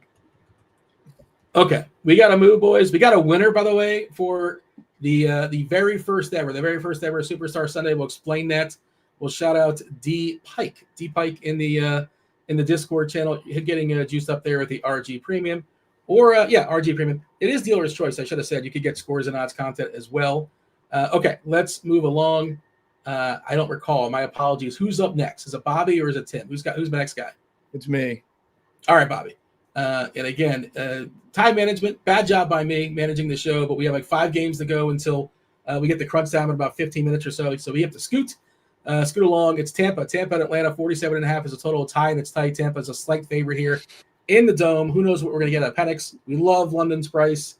Tampa Bay, the absence of Godwin, the absence of McMillan should be really, really tight as far as the target tree with Evans and Igbuka. If you want to be super ambitious, Tez Johnson's there. But, really interesting game from my perspective, Bobby. What say you? Both in Brady. Penix, London, I think is great. You can add Pitts, Bijan, etc. And then Mike Evans is my favorite receiver from Tampa Bay. Love him and Bucky. I think there's a lot of guys in the Ibuka range in terms of prices. You just mentioned another one, Olave. So I think I'm probably going to be under on Olave. But yeah, I think they're both fantastic stocks. Both in the Tom Brady tier. Any major grumblings, Tim? I would just put Atlanta in the Bledsoe tier, but I'm fine with Tampa Bay in the Brady tier. I would agree with you. And it is just worth mentioning Bijan is going to kind of be lost in the mix. He's not going to be, I don't think, one of the cash game running backs, just because he's a tick more expensive and all of them are kind of similar. But certainly you can play Bijan in tournaments. That's Dean. The goalposts. I don't know. I would. Atlanta should be in Tom Brady. I think Atlanta's like the most easy. It might be the easiest Tom Brady on the whole slate. Wow. Okay. Well, I mean, I like Atlanta too. I just don't like him as much as you do. If you're at a single entry contest, I'm expecting outside of Jacksonville, it might be the most. It might be the easiest. I don't love Penix because he can't scoot. He doesn't move. I need a quarterback that moves. Yeah, I agree. The guy that scored with Drake London and the guy that had his 2 best games last year versus the Bucs and Kyle Pitts. I can go to Kyle Pitts. I go to Bijan. Bijan catches passes like Mooney, McLeod. Like there's guys there. The secondary stinks for Tampa Bay. All right. I mean, we're talking stacks, and Penix is just not my favorite because he's got to throw for 303. He can, but he kind of has to. Tennessee, Denver, Tim, 42.5. Denver monster favorite. I think Cam Ward's probably going to be good. We'll see. I'm not sure. But, on the road in Denver, we're told this is the best defense in all of football, if not the best top 2, top 3. This is a horrible landing spot to break in your NFL start. Denver, big boy favorites. A lot of people expect Knicks to take a step forward as well. This also, I think it's a really slow-paced game, according to the Blitz, if I'm not mistaken. One of the slower-paced games as well. Tennessee and Denver, Tim, what do you got? Yeah, Tennessee is easily in the Mac Jones tier. I'm not going to get any stacks of that team at all. Denver, really? I mean, you could make the case that they belong in the Mac Jones tier. It's just they're such big favorites. I think they have to be boosted a little bit. So I think I'm going to put Denver in the Matt Castle tier. But really, I mean, I do like Bo Nix a ton. You can pair him, wide receiver 1, tight end 1, something like that. But this is not a team that I'm actively trying to get to. So I think I'm fine with Denver and Matt Castle. You mentioned UCF earlier. Shout out UCF, RJ Harvey. There you go. Basically, the only football content I watched last year of the college variety was UCF. So I can tell you about RJ Harvey. He's a lot of fun. Not sure if I need him today. In the mix, like you said, I don't really love Denver. I don't love this game environment as a total. I feel like Denver just kind of swarms him. I love the defense. Spend up a little bit more to get to Denver is sort of my take as far as Pittsburgh versus Denver. But you tell me, Bobby, any issues with Tim's placement? I do have an issue. I would put Bo Nix and Doug Flutie. Bo Nix, give me Cortland Sutton. I'm going to lose this, but I think that you can put them in Doug Flutie. Marvin Mims is there. J.K. Dobbins, whatever. Do you like you like Mims or Franklin and Bryant, or just Sutton's the guy? You just find Sutton. Find the money for Sutton. Fine with Bo Nix and Sutton and Evan Ingram. Give me that. I'm fine. You don't run it back. There's no reason to. I do think like Chiga Okonkwo is like good as a one-off. Yeah. I mean Tony Pollard, but there's no reason to run it back. Pollard should get a ton of work. I don't know, touches and just opportunity matters. Obviously the backup is out, and behind him is Julius Chestnut. So I think Pollard's going to get a big chunk of the workload. I just don't know how efficient he's going to be, but in theory, I'm getting to some Pollard on FanDuel, but I excluded him. For better or worse. I don't want to play any Tennessee guys on this slate, really. I'm going to let TJ decide that, just because there's already allegations of this being rigged. Bobby's playing into the protest. I will let TJ put Denver where he wants to put Denver. I know everything you do is rigged. You're fraudulent, Dean. You're fraudulent. San Fran versus Seattle, 43.5 is the total. We don't know about CMC. The presumption is he's going to play. If you trust the reports, he's going to play. If you trust the tea leaves, he's going to play. They didn't elevate a running back, so in theory, he should be good to go. But people are scared, and the ownership's reflecting it. It's also not the best matchup. We're expecting a slow pace on both sides. 43.5 is the total. Again, one of the lower totals on the board. Seattle, new quarterback Donald. It's the Walker is a great home run hitter that might be ignored. Who did TJ side with? Who did he side with? It looks like he sided with you. Look at the board. Yeah. Well, now you know who to kiss up to going forward. Yeah, Bobby, Seattle and San Fran. Seattle and San Fran. I hate the Seahawks. It really just, put them in Mac Jones. San Fran, I don't love either. Slow pace, bad secondary. I like, if I had to choose like Purdy, Pearsall, it's condensed. I'm not sure about McCaffrey. My stack option would be McCaffrey, but we don't know about what his deal is. So probably would be with Pearsall and Kittle. San Fran and Matt Castle for me. Tim? I would go San Fran and Flutie, Seattle and Mac Jones. And once again, for the sake of time, I will yield to TJ. TJ makes the final decision here in these last couple games. About 5 minutes or so, 5 minutes away, give or take. Next round coming in will be relieved by Erik Beimfohr, Neil Orfield, Jordan Vanek. Okay. Do we have one game left or 2 games left? We have 2 games left. Okay. Tim, Detroit, Green Bay. This is the one I'm most afraid of not having enough of. It's just tough. It's 2 quarterbacks that don't move. There's expensive pieces. I think Gibbs is an incredible tournament play. Amon-Ra is probably going to be neglected. The Packers receiver situation kind of murky. Jaden Reed, I guess, is going to play, but he's dealing with that boot. Golden looks pretty good as a pivot, as far as the cheap receivers, as far as the rookie receivers. He's not really in that conversation for some reason. I think he should be. I like Tucker Kraft a good bit also. But, Tim, you tell me. Lions, Packers, what do you got? Yeah, I mean, we're talking stacks here. This is the only issue. I mean, there's definitely guys that we can get to, Gibbs and Jacobs, right? I mean, Amon-Ra, absolutely fine. But in terms of actual stacking, I don't really love this game that much. So I think Detroit, Green Bay belong in the Flutie tier for me. Bobby, you have any concerns, any issues, any gripes? No, I'm in agreement with Tim. You're just playing defense now. Now you're just playing defense. You think you're ahead on the scoreboard? Well, we don't know who won the last one because TJ did. So am I playing defense? Tim, because it's the I think it's fair to give Tim the other one because I would have put after I said it, I would have put San Fran and Doug Flutie too. So yeah. I'm just now realizing we should have a scorecard going forward. Yeah, and we'll artificially manipulate that down to the end, I imagine. But shouldn't tell Bobby that part, so he loses every single time. But like going forward, we'll try to do something like that. One more game to go. Let's knock out that game in just a second. But I do want to tell the people, we do want to shout out today's winner for the inaugural Superstar Sunday. The clues were as followed: retired, paper, storm, panther, turf. We had a winner in the Discord channel. That was D Pike. First clue was retired. This person's retired. They're no longer playing athletics. Second clue, paper. Paper was in reference to their job before they became a football player. They would say paper or plastic, I would imagine. I don't know. Is that a thing that you see still here sometimes? Paper or plastic? Paper or plastic? They're well known for that. Kurt Warner was in reference to the football team they played for, not their college team, not their pro team, but their arena league team, the Iowa Barnstormers, of course. And speaking of Iowa, clue number 4, Panther. He played for the Northern Iowa Panthers. And clue 5, Turf.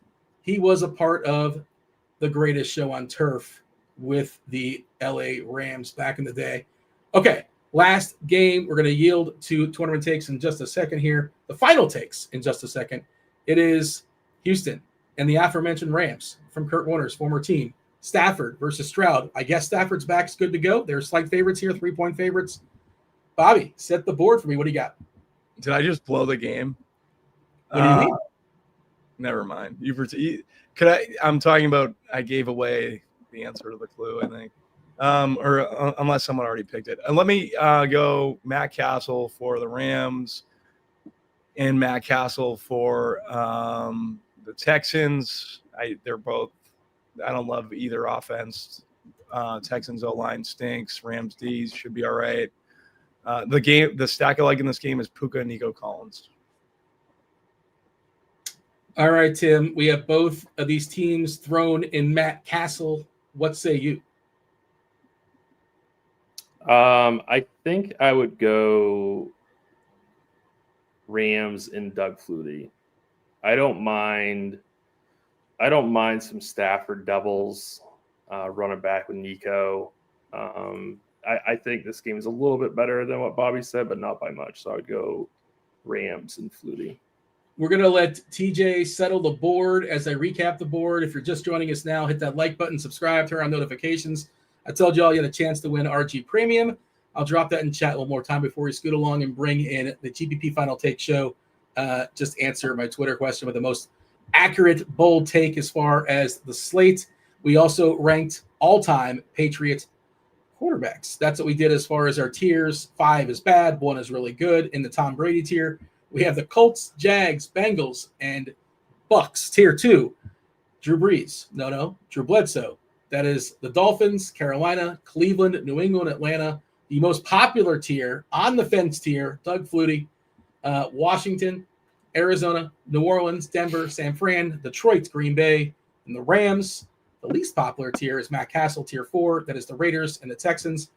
All the way at the bottom, it's Mac Jones, Pittsburgh, Jets, Seattle, Giants, Tennessee. We have the GPP Final Take show here on layaway, but I do want, before we yield, before we cross over, give me a bold call, Tim. Who is if you want to say the best stack, you want to say somebody that's going to be in the millionaire winning lineup, be as ambitious as you want to be. Give me your boldest call on the slate today. Bobby, you're going to raise them. I want to put Jalen Waddle and George Kittle are both going to go for over 100 yards and score at least one TD, and they will both be in the $1 million lineup winner. All right, Bobby, see that take and raise them. I'm gonna go. I don't even know. I'm gonna go. Shoot, what do I want to do here? I'm going to go Achane. I'm going to go Achane is going to score 2 touchdowns and go over 100 yards. How do you not hype up Atlanta? I thought for sure you were talking about Atlanta the whole time. I can do that. I have Drake London higher than Achane. I'll go London 100 yards and 2 touchdowns. That's not bold. That's 2 touchdowns? Okay, that's bold. No, 150 and a touch. There you go. Bullied you into it. All right, let's do it. Let's seamlessly segue to GPP Final Takes right now. I wasn't ready, Dean. I'm sorry. Oh, I thought you were giving a bold take. I'm sorry. Why would Tim and Bobby be the only ones with bold takes? You got to give us a bold take. I wasn't prepared. I didn't know there would be math. So Bobby does not win a tournament today, is my bold take.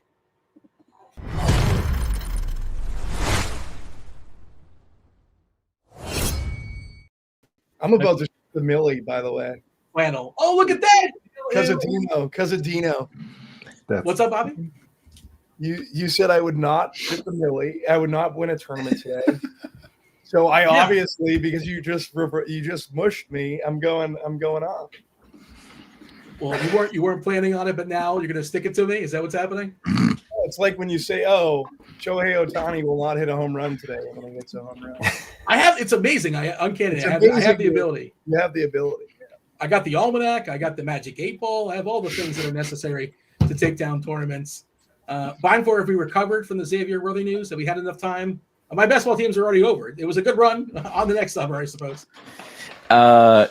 We've recovered. I don't have a ton of Xavier Worthy, but I do have a ton of Jalen Royals, and he's already been hurt. That was everything's falling into place for a guy I drafted a ton of, and he is also injured. So it's not perfect, but not the worst. Jordan, today's your day, man. I assume you're a Dolphin fan. This is not a coincidence. Is this what's happening? No. I every time I win at least 4 figures, I buy a jersey of someone, and I figured with him being kind of chalk, it feels like the right person to wear this weekend. I'm a Carolina Panthers fan, so it's all the jerseys I buy of the Panthers, they usually retire or leave pretty early. I've got a Kuechly, a McCaffrey, and a Cam Newton jersey, and I bought those within 3 years of each other. So it's been very bad curse with the Panthers jerseys. Did Carolina defense get there for you? Is that how you got Luke Kuechly? I was just being a fan, but I have a Ayuk, a Geno Smith. I have a bunch of random jerseys, and technically Achane wasn't even in my lineup, but he scored a meaningless touchdown against the 49ers and got Purdy on the field for a 300-yard bonus, so I felt like he was necessary. Beautiful stuff. Neil, I should ask you about your best ball teams. Maybe I shouldn't. I don't know because I'm feeling good. I'm feeling bad. I've got about 10% of Xavier Worthy, so that part I'm like, I'm a little bit over the field. That hurts. But then I don't have a ton of Hollywood Brown, so that part don't love that. Like right now, Hollywood Brown is looking awesome. So I wish I had more there. But the big news for me is I'm like right with the field in terms of exposure to Quinshon Judkins, but in terms of my dollars spent, I'm way under the field. So I hate that he is signed and like immediately they're talking about playing him in week 2. That whole situation is bumming me out a little bit because I have a ton of Dylan Sampson and Jerome Ford. But enough about my best ball teams.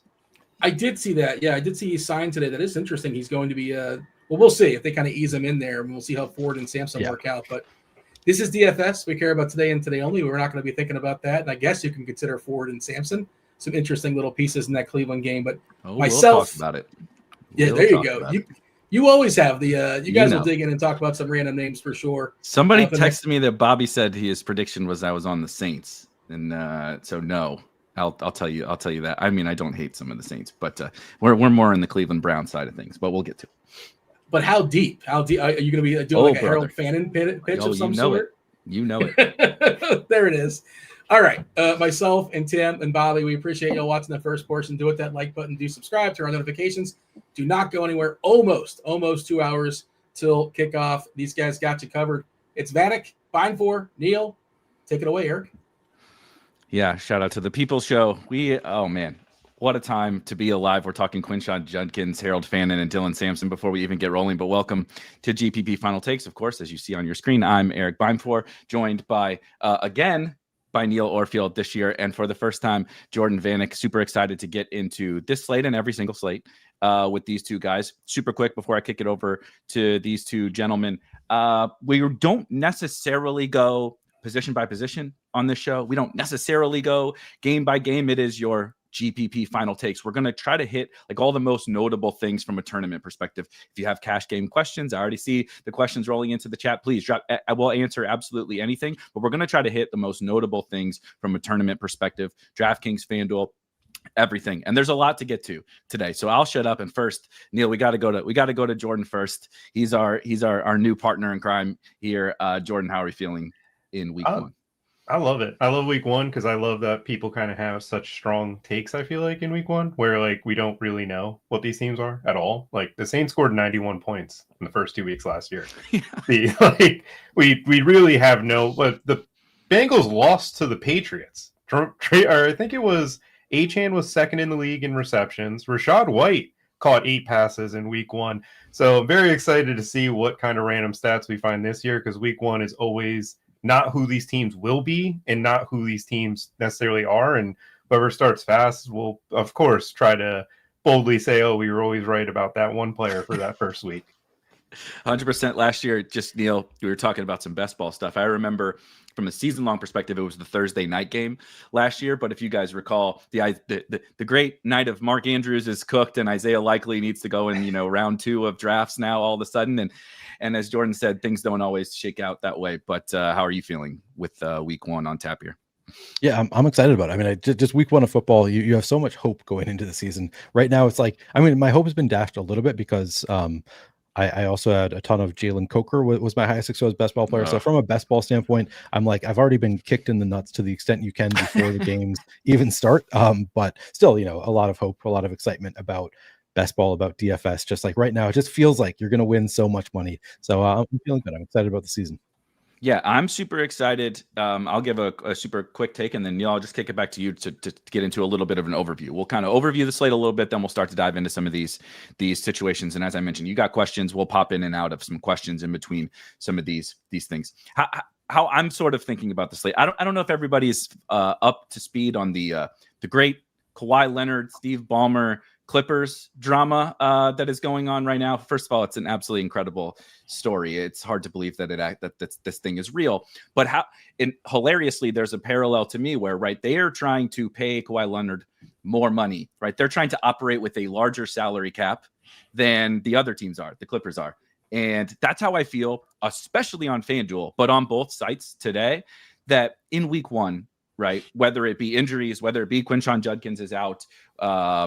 Just loose pricing. I mean, we'll talk about Christian McCaffrey and the annual calf injury to Christian McCaffrey, but 7,300 right on DraftKings is pretty hilarious for someone of his skill set. The pricing across the board is just too soft. We'll get into a lot of different potential value plays and our favorite plays and everything, but there's so much. Like if you're playing a guy that doesn't project particularly well, I would say you probably should start over today. Now, our definitions of projecting pretty well and that kind of thing are going to be different because, as Jordan said, it's week 1. I think the range of outcomes on what the projections look like are a little bit different than what market might. But that's my general take. Neil, what's your kind of, when you open up this slate, what are you thinking? So I agree and I disagree because like you're right in that we have really soft pricing. So like you want to play most of your lineup, at least you should be playing players that project well, but also like because there is so much uncertainty, like I mean, as you said, like it kind of depends on your definition of projecting well. But there are certain situations where it's like we don't really know. We don't know what we talked about the Browns. I assume we're going to talk some Browns running backs today as well. We don't know what that split is going to look like. Jaguars running backs, they're in the nut matchup against Jordan's Carolina Panthers. If we knew that one of them was going to get 70% of the work, they would project extremely well, but we don't know that. We're assuming it's going to be a split there. So I think that like you can, yes, I agree with you. You mostly want to play lineups that are going to project well, but also think about situations where maybe the projections would be different if we had more certainty, because you can't really, the public facing projections, they're not going to project things a certain way where there's a wide range of outcomes. They're going to kind of middle it. So if you think that maybe a player would project really well, if you have a lean for how things are going to play out, I will be leaning into some of that uncertainty in some of those situations, while again, like you said, mostly playing players that project extremely well. So yeah, I largely do agree, but then you have to kind of maybe reformat how you think of projections for week 1, just because there's so much uncertainty. Yep, exactly, Jordan. That's exactly how I would frame it, because heading into week 1, we're definitely going to, those Browns, you just mentioned 2 of my favorite from that lens, but nice. It would be, of course, about, right, the projection and who are the, right. What I mean is someone sent here today that had Tyler Lockett in it. And I think, no offense to Tyler Lockett, maybe you guys like him better than I do, but I don't think we need to get into our bag that deep type of thing. Yes. But we can attack these situations, like you said, that the projections are middling, right? They're just giving Jerome Ford half the backfield and Dylan Sampson half the backfield and Tank Bigsby half the backfield, right? And we can take more of a stand on something, like you said, that what do we win if this projection is wrong in one direction or the other? Is that kind of how you're thinking, Jordan? And then start to lean in maybe to some of those spots that you're particularly targeting in that, in that vein. Yeah, the idea that we rely so much on last year to project forward, and that obviously it can help show where things are. But in particular, Neil mentioned the Carolina Panthers run defense. They were historically awful. Gave up, I think, 3,000 yards rushing. I've never seen a defense be as bad against the run. But you get Derek Brown back. You pay about $60 million into investing into the D-line. You hire a whole new defensive staff to coach a lot of those types of things, and drastically could change. I remember D'Amico Ryans takes over for the Texans. Everybody in the best ball streets, Derrick Henry gets the Texans twice in the playoff weeks. I remember being very anti. That is just not a good matchup. The Texans went from giving up 2,700 yards on the ground to 1,500 yards on the ground. Defensive schemes change, players get better, like a lot of dynamics that we don't know right now are kind of there. And it's like, if you play off of last year, I think you're going to lose a lot of money in this week 1. The one thing I thought I knew was that the Carolina Panthers defense is going to be bad. And now Jordan tells me I'm wrong about that. Sorry. I just don't think we just invested so much money. I'm afraid of the linebackers, but they're also extremely young, and we invested so much money into the D-line. And Derek Brown is like losing a Jalen Carter. People don't recognize that he is that good at football, but we didn't have him from week 1 all the way through last year, and our front 7 is an entirely new group up front. It's just going to be a different team. Like, we may be bad against the run, but 3,000 yards bad sounds awful. I love it. Of course, we can still play some Jaguars. Let's start with that game, because I think that when the slate came out, when DraftKings drops their pricing, I'm just sitting back in the different Discords and stuff, and people are posting their first take lineups, and I'm doing a first look, and everybody eyes on Jacksonville and Carolina. Jordan, you are our resident Carolina expert. I don't think even you would deny that this is a pretty appealing game from a tournament perspective, and I think most people agree. Brian Thomas Jr. being one of the highest owned players on the slate. Trevor Lawrence, one of the highest owned quarterbacks. Tedoroa McMillan is going to be popular. There's going to be a lot of ownership here, but for good reason. How are you kind of thinking about this game in terms of how it stacks up on the slate? So the one thing with Brian Thomas is we got to see if Avero is going to shadow JC Horn on him. JC Horn is a high-level corner. That could limit him from a ceiling game if they decided to shadow him. I think Travis Hunter is going to be a full-time receiver. If people want to play the Lawrence stacks, I think him and like Brenton Strange actually get you a little bit more variance and get you to a better spot for GPPs where Brenton Strange is catching a touchdowns. And because the Panthers shadowed JC Horn on Brian Thomas, you're getting just a better spot for Travis Hunter to have that super high explosive game, because I just don't think he's going to be playing defense at all. Unless it's situational. Like, he might play a 2-minute drill on defense. He might be playing 3rd and 15 where they throw him in because it's in their nickel package, and the other corner just ran a go with the receiver and is a little tired. Like, he's not a starting corner. He's a starting receiver that can play corner. So on the other side for Carolina, like, I know Jalen Coker's out, and the field wants to think that not field, but a lot of people I've seen of hyping up Hunter Renfrow. We caught Hunter Renfrow for a reason, and I think the reason is that Jatavion Sanders is actually going to be more of in the slot this week.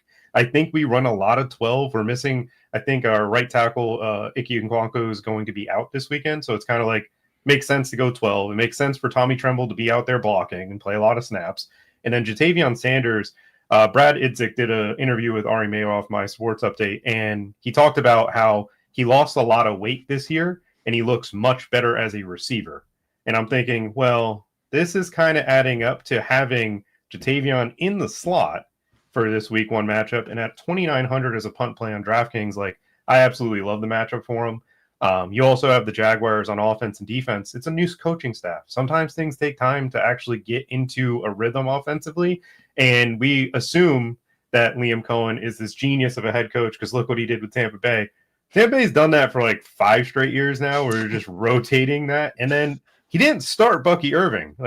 But Rachaad White was the running back for multiple weeks. Like, even if Travis Etienne is the guy this week, it could very well be Bigsby and stuff going forward. So as far as, I'm buying into the game environment, or honestly, I'm completely avoiding it in the lineups. I don't really want to mini this game. It feels like if it booms, it's going to boom from either Lawrence in the passing game, Bryce Young in the passing game for some cheap stacks. And it's just not a game environment compared to some of the other 1 p.m. games that I can't wait to talk about. Yes, there's a lot of awesome games. That's what makes this game a little bit difficult, Neil, because I do very much like it. I did particularly enjoy Jordan mentioning. I just literally before we came on the show, I laddered up Jatavion Sanders props on the old DK Sportsbook, so that makes me feel a little bit better there. How are you thinking about this game? And touch on those running backs. from the Jacksonville side. Or if you like, Chuba Hubbard or something like that, please go ahead. And I will just mention, adding to what Jordan said, it's not just Jordan's take. They came out and said essentially Travis Hunter is going to start at wide receiver. He's a backup defensive back just for this week. They also mentioned that's going to be a week-to-week thing. I agree with Jordan. I think that's generally the overall plan. He already got banged up in training camp, right? But what do you think? Does that make Travis Hunter more appealing to you? What are you doing with Brian Thomas-Chalk and the Jags running backs, et cetera, et cetera? I'm playing all of it. I love this game environment. Love that Travis Hunter, that they're just saying outright right now that he is the starting receiver. Yeah. People might still be a little bit nervous to play him because we weren't totally sure until it was stated today. So yeah, I'm pretty excited to play Travis Hunter at lower ownership. I think there's a wide range of outcomes of how this could go, but I think this could be the cheapest we ever get to play Travis Hunter. So I am going to take advantage of it week one. And I know some people will tell you don't play rookies week one. I don't buy into that. I think it is true that a lot of rookies take time to develop, but there will be some rookies who boom today. I think Travis Hunter is as good a bet of any of them, particularly in this game. And Jordan just gave all the reasons that Carolina might be better this year defensively, but that also might take some time. After big changes to the defense, it can take a little bit of time for everybody to gel together. So we can still play and hope that they're at least, even if they're going to be better, maybe not week one. So love Travis Hunter, love BTJ. I'll lean into the chalk there a little bit. Trevor Lawrence has not been great so far fantasy wise throughout his career, but he can run a little bit. And, who knows? It's a new year, new offense coordinator. Things could look a little bit better this year. So yeah, I'll play all of those three. Brenton Strange, I think at 3,300 in a new role as the starting tight end is also pretty interesting. A lot of ways you can stack up the Jaguars. As you mentioned, I do have interest in both of Travis Etienne and Tank Bigsby. I guess I think there's some chance that Bashal Tutin is going to be inactive. I don't think we've gotten any news on that front, but I would especially lean into it if Tutin is inactive and it becomes a two-headed monster instead of a three-headed monster.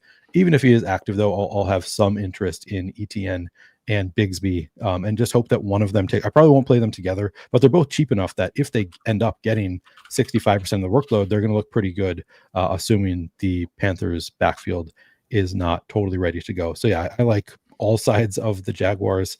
And then on the other side, I do like Teteroa McMillan. Again, another one of those rookies that I think could be the guy who booms in week one.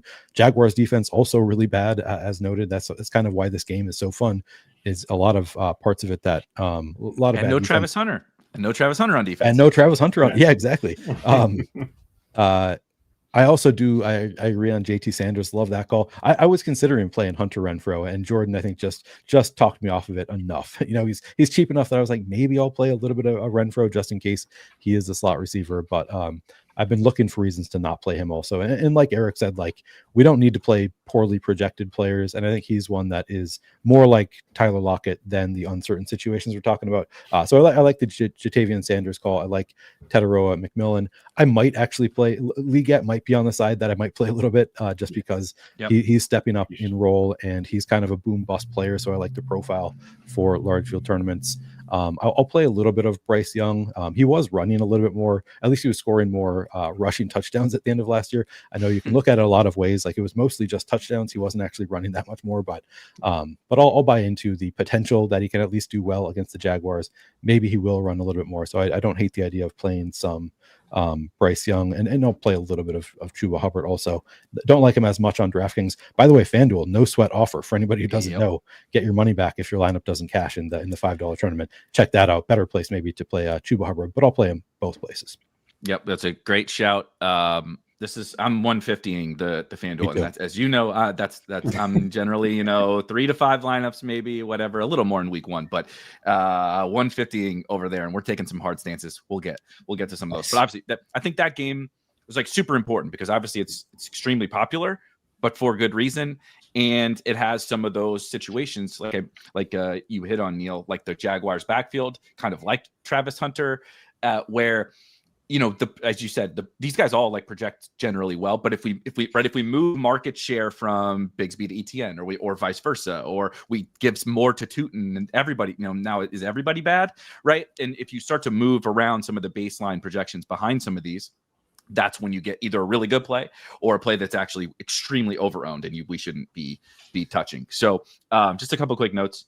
we'll get to this, but Christian McCaffrey is of course going to play. What a Jesus, man. We can't just have a normal week one. Like the guy's hopping around like a bunny at practice or whatever. Did you see these clips? Like, oh my God. But we'll talk about that one. The game that I want to talk about next, what I've sort of called the Cincinnati Bengals, as we've been talking about all this best ball stuff, right, in managed leagues and heading into week one, is like the Coors Field of kind of fantasy football, where they're very pass heavy, and Joe Burrow, Jamar Chase, T. Higgins, Chase Brown, Mike Gesicki, right, etc. Pretty good. They're going to score some points, and they're going to be aggressive. But they have to score points because that defense is so bad. It is like going and hitting in Coors Field for opposing offenses. Enter the Cleveland Browns, right, for week one. We get Joe Flacco, Jordan, at quarterback, but kind of beyond Flacco, it's like, what do we do here with these Cleveland Browns? I, of course, have some takes, but I think this is one of those situations to me that's like, if you get the Browns right, and that could be playing no one, but if you get the Browns right against this Bengals team in this spot, I think that there's a lot of money to be made. It's just pinning down exactly who it's going to be is certainly very difficult because they got a kind of a bunch of bodies and no like true like standout superstar players amongst the skill guys, you know, unless you count Njoku or Judy, which I don't. But what do you think about Browns Bengals? So I'm anti this game this week. And the reason is like, even when Joe Burrow has been playing great, he does not have these stellar performances against the Browns. Last season, he got on that run, and when he faced the Browns, he was sacked 7 times in total between those 2 games. I really like the Browns defense this week. Just like Nice. From Jim Schwartz is giving him fits. Denzel Ward has been able to limit Jamar Chase. It is one of those matchups. I don't know what it is. It kind of feels like just one of those teams that every time, like, he just isn't the boom type player. I think he has over 90 yards once against the Browns in his career, and that just doesn't seem to feel right. Like, they also always have these struggles in the early part of the season.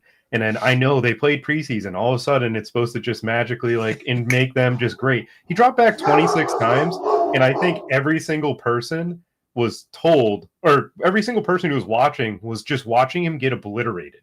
Like, the Commanders were just hitting him left and right, and that was their starting offensive line. Now, I know Myles Garrett popped up with a hip injury. I'm hoping he's 100% good to go. We'll get inactives here soon. If he's completely good to go, then you added a D tackle in Mason Graham that is phenomenal. Like, I think he's one of the better players in this year's draft. Like, the Browns got better on defense. Offensively, like you said, like, they have the Coors type matchup with the Bengals. I'm looking at it like, are the Bengals going to be able to get off the field on third downs? And if the Browns can sustain drives, they're going to kill the clock. Like, that's their path to winning the game. They're not going to be what Joe Flacco was, that end of season run, that history where they're getting Amari Cooper on 60-yard touchdowns. They're going to be, hey, did you watch this run defense in preseason? We're going to pick up 5 yards at a time with Jerome Ford or Dylan Sampson. My lean is Jerome Ford just because he's proven, and Dylan Sampson doesn't seem like he runs strong in between the tackles, which is weird. The Tennessee running backs, if you play college football DFS, if you watch them in college versus what they are in the pros, I don't understand how they aren't stronger in between the tackles. But for me, I think that, I'm going to play Jerome Ford and just kind of think to myself, he's going to catch passes, he's going to be in third downs, and they're just going to sustain drives. And Ford and Brown's defense feels like everybody's hyping this game. I feel like a lot of the community wants this game. And for me, I'm like, I'd rather lean on the complete contrarian side. And it's week one. Ownership doesn't matter, but I feel like this game's going to be way more popular than it should be. I love it. We'll talk about my guy Matt's in the chat touting. I agree with the Browns backfield, though maybe have a slightly different take on it. Neil, what do you think about Browns Bengals? Yeah, I thought that Jerome Ford was going to be my super secret play that nobody was on except for me, and now I've heard multiple people bring him up. I really like Jerome Ford here. Sounds like you're a Dylan Sampson guy, which that's interesting to me. I have not really thought about Dylan Sampson as much, I guess, because I've been making the assumption that they'll, at least for week one, lean into the incumbent, but they did go out and draft two rookies. So maybe they're not enamored with made Jerome Ford take a pay cut in the offseason to come back. So not a big deal. Certainly not after Quinshon Judkins does this whole, issue, but just there's a lot at play, I would say, with the Cleveland Browns, as tends to always be the case.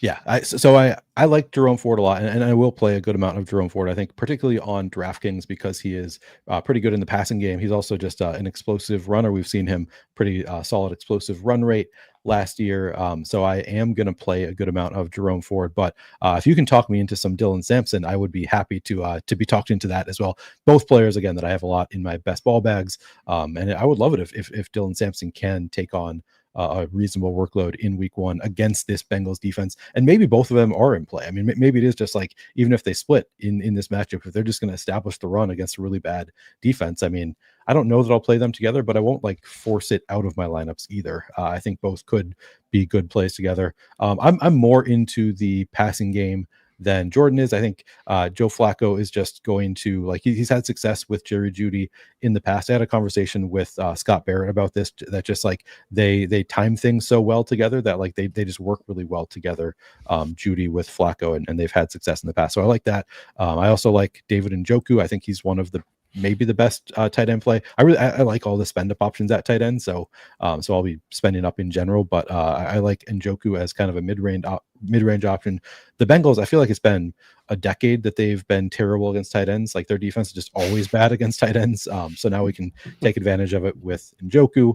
Chase Brown, if he just comes in with the same workload that he had last year, even against a tough Browns defense, like that workload just kind of can overcome a tough matchup there. So I'll be playing some of the Bengals. I know that Joe Burrow and Jamar Chase have both struggled against that Browns defense, but at some point that's got to flip, right? Like they're just too good, particularly with the volume I'm expecting from them, given how bad their defense is. I'm willing to chalk it up to small sample size, at least for now. So I think that although it scares me off enough that I'm not going to like jam Joe Burrow and Jamar Chase and T. Higgins, but I am still going to play some because you can obviously see the upside in the Bengals offense, particularly with their defense. And I prefer Jeudy and Njoku.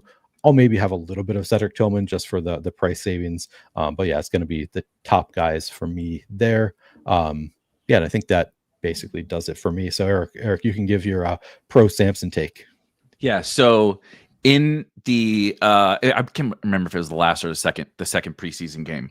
The Browns, came out. They announced like, this is our rehearsal, right? We're playing our starters, so it's Flacco, it's everybody, right? Jeudy and Njoku, whatever.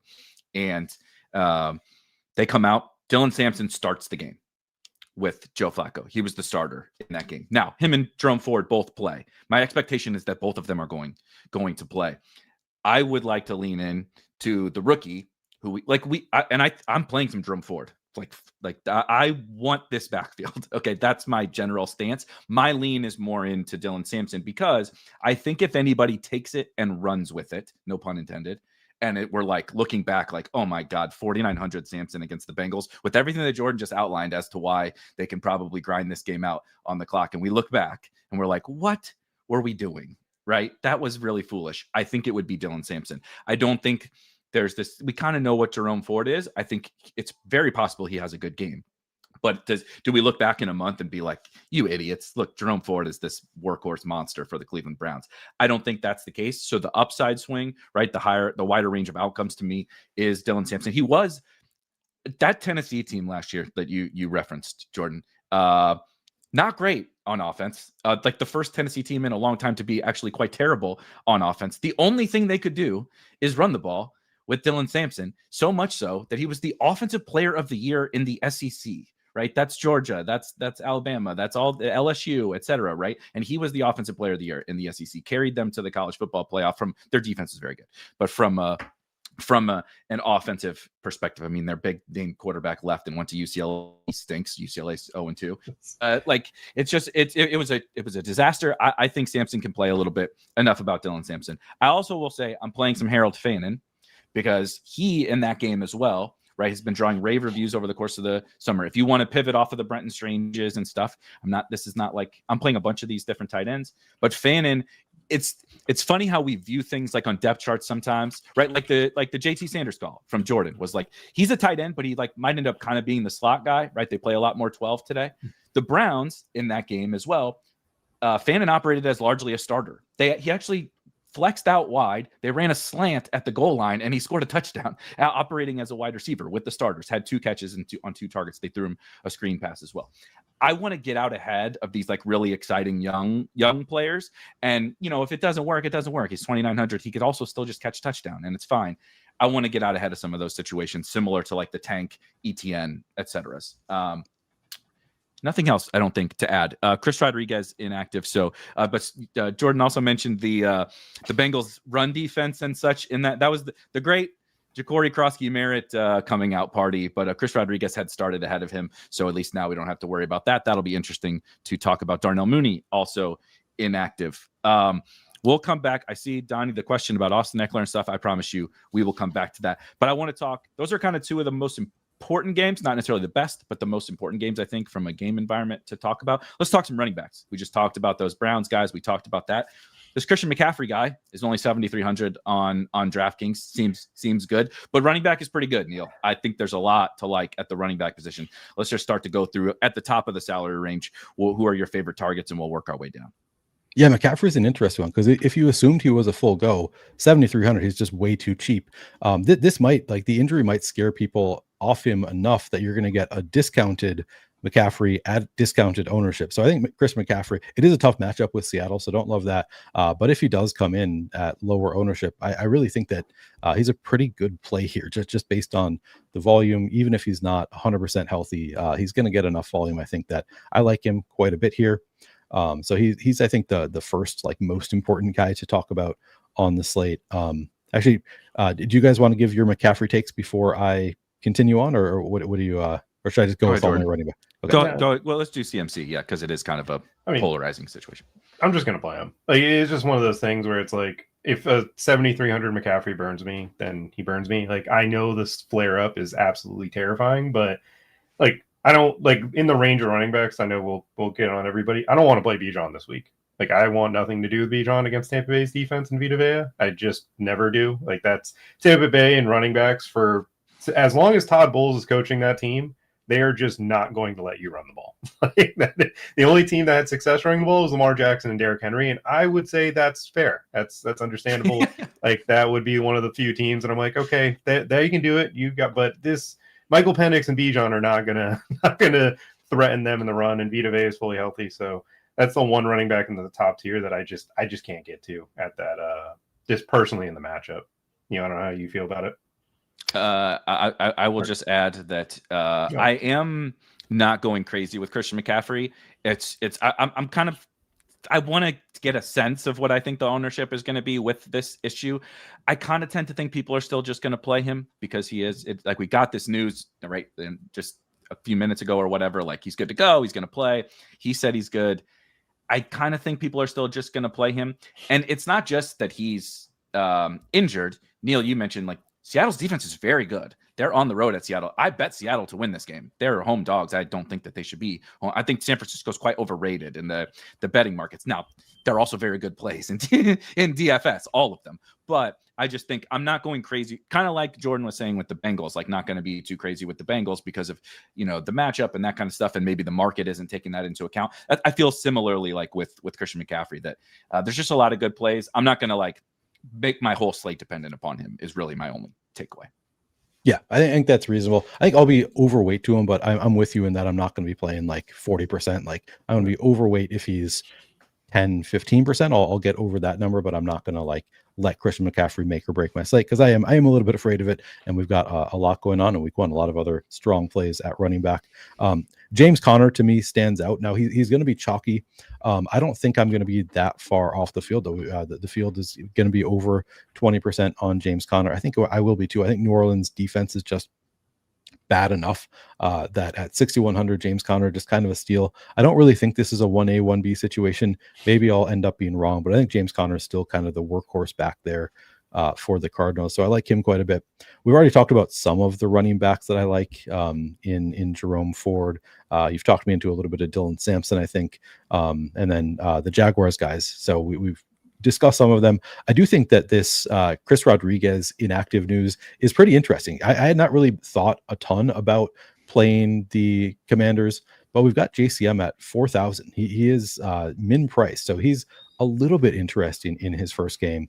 I think the more like the better floor play at least is Austin Eckler. I think Eckler at 4,800 is going to at the very least be involved in his role as a pass catcher, but I think he could actually pick up some extra carries as well. So I'm starting to like Eckler and JCM. I think just like removing one of the running backs obviously makes the others more interesting because there's just fewer ways for it to go wrong. So I actually like both of them at this point at their price tags.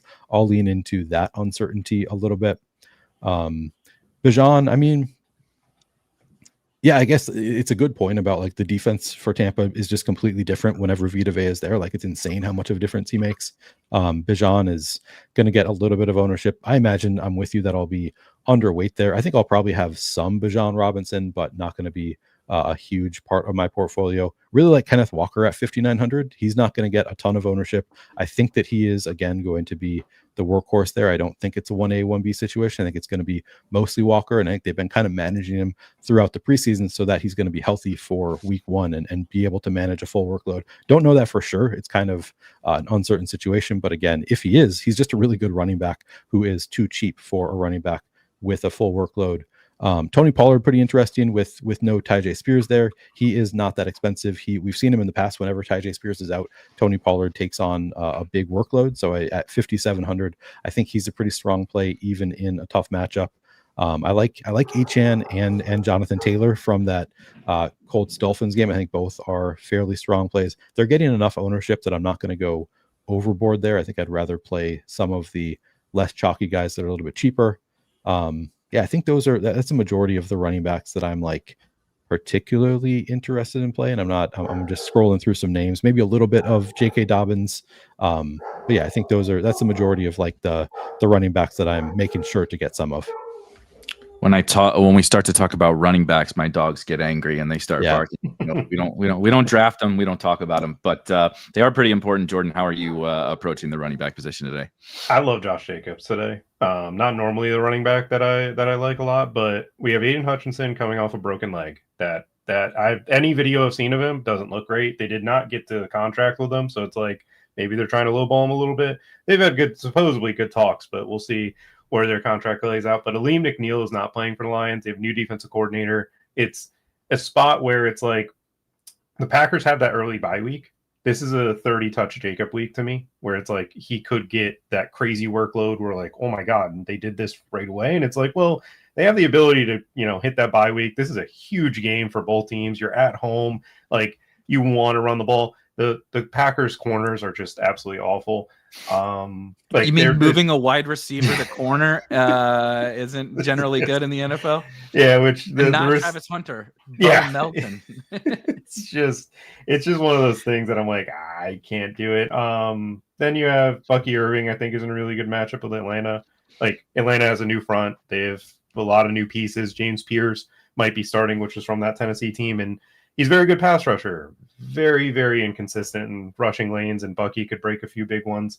I mean, all the running backs at the top look great because we're like, oh, these are the workhorses from last year, so they're going to be that great this year. We'll see how those pan out. Like, I like Chuba, but it's like Rico Dowdle. We drafted Travis Etienne. Like, yeah, we paid Chuba, but it seems like we're doing everything in the Panthers' interest to try to replace him. Like, we drafted Jonathan Brooks in the second, we paid Rico Dowdle, and we drafted Trevor Etienne. It's like, do we want him to workhorse, or do we just want a staple of running backs for no reason? Not really sure. With you liking Seattle, how do you feel about Kenneth Walker?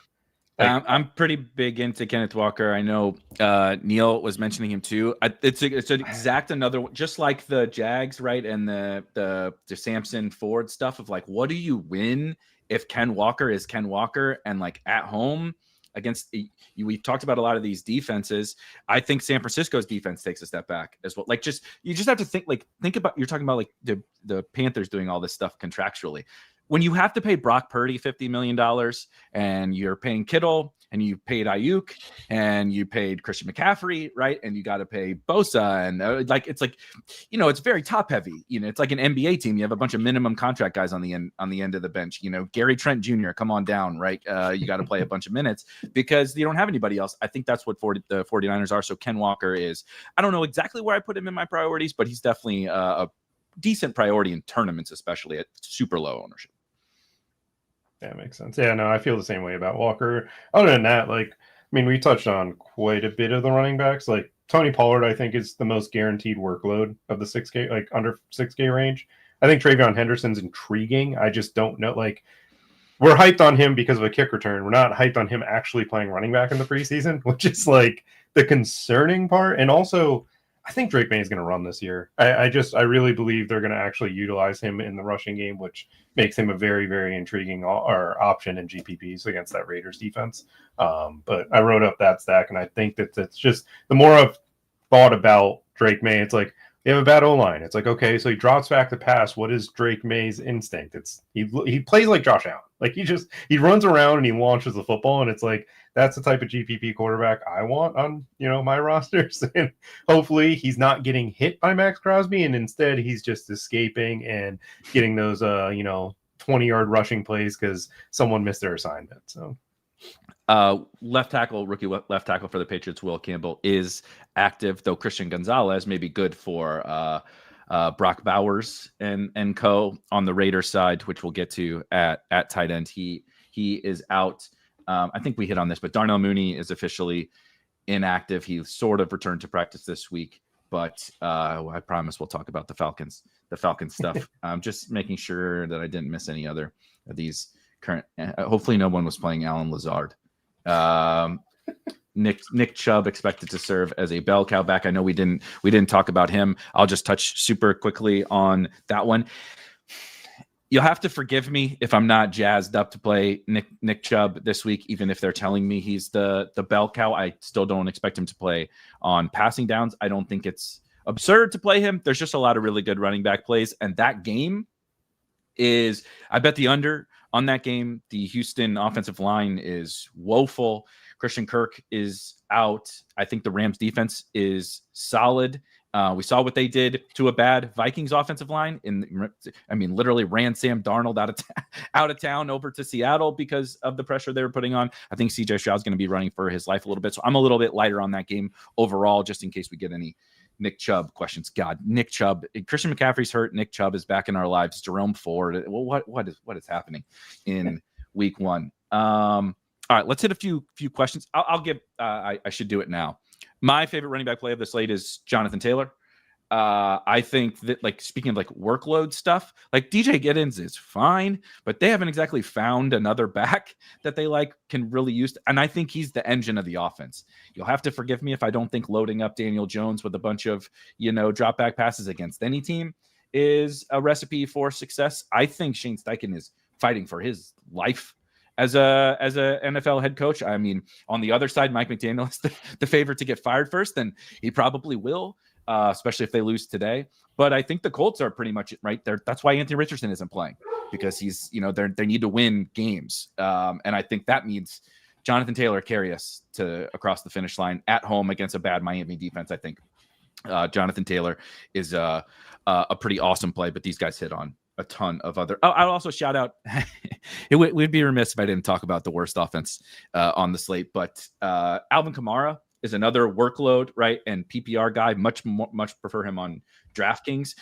The Cardinals look good, right? You mentioned James Conner. We'll talk about the passing stack. Of course, Kyler is providing drama yet again in our lives. But that Alvin Kamara, Kellen Moore came out and said he's going to get the majority of the rushing work, and we know he's going to get the majority of the passing work out of the backfield. So that just means all of it, I guess. He's just getting all the work, which, it's Spencer Rattler, not Derek Carr. So I don't have super conviction about it. But I think, for whatever 6K he is on DraftKings, I like Alvin Kamara as well. All right, let's do a few questions, and then we will bounce over to quarterbacks, stacks. Do either of you have any specific, Donnie asked about firing up Eckler. Do you have any specific takes on the Washington backfields, and, where do Eckler, JCM rank for you guys? And are they priorities, or just kind of, if they get into your lineups, they get in?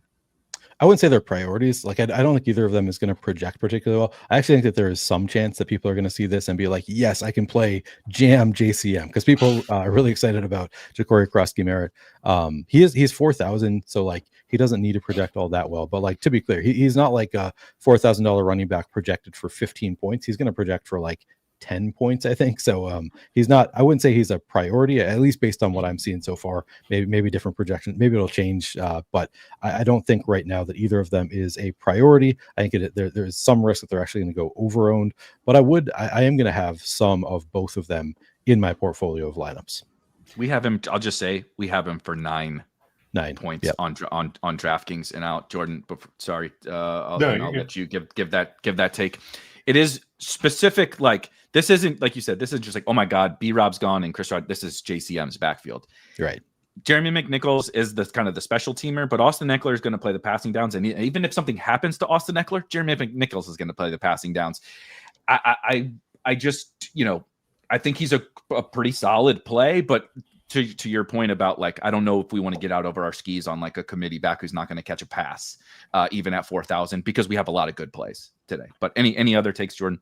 No, I was going to say, I like Eckler and Malik Neighbors as a mini. Like, we talk about just, teams that could disappoint. I think Washington could be a big disappointment if the Giants D-line is as good as I think they are.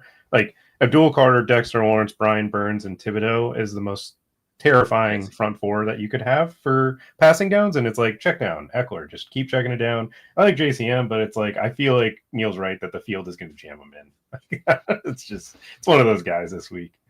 Yeah, he has been the talk of the town. The quote from Kingsbury was funny about him. He basically just said, yeah, there's a lot of hype. He's like, he never said, like, he didn't like to make you feel good about that. He's like, these guys, yeah, there's a big hype train about him, but we'll see, right? We'll see. So, but maybe that means we should play some more Austin Eckler. Is Bobby still on their performance plan? Let's see, not a ton of questions here, just making sure I didn't miss anything. Marvin Harrison Jr., I assume this is DraftKings, or Tyrone Tracy. Speaking of those New York Giants, Neil. Yeah, I'm not super enthusiastic about either of them, but I think I would go with Marvin Harrison Jr. for the matchup. I think he's just a nice matchup with the Saints, right? So for me, it would be Marvin Harrison. Jordan, Jaylen Warren or Tony Pollard?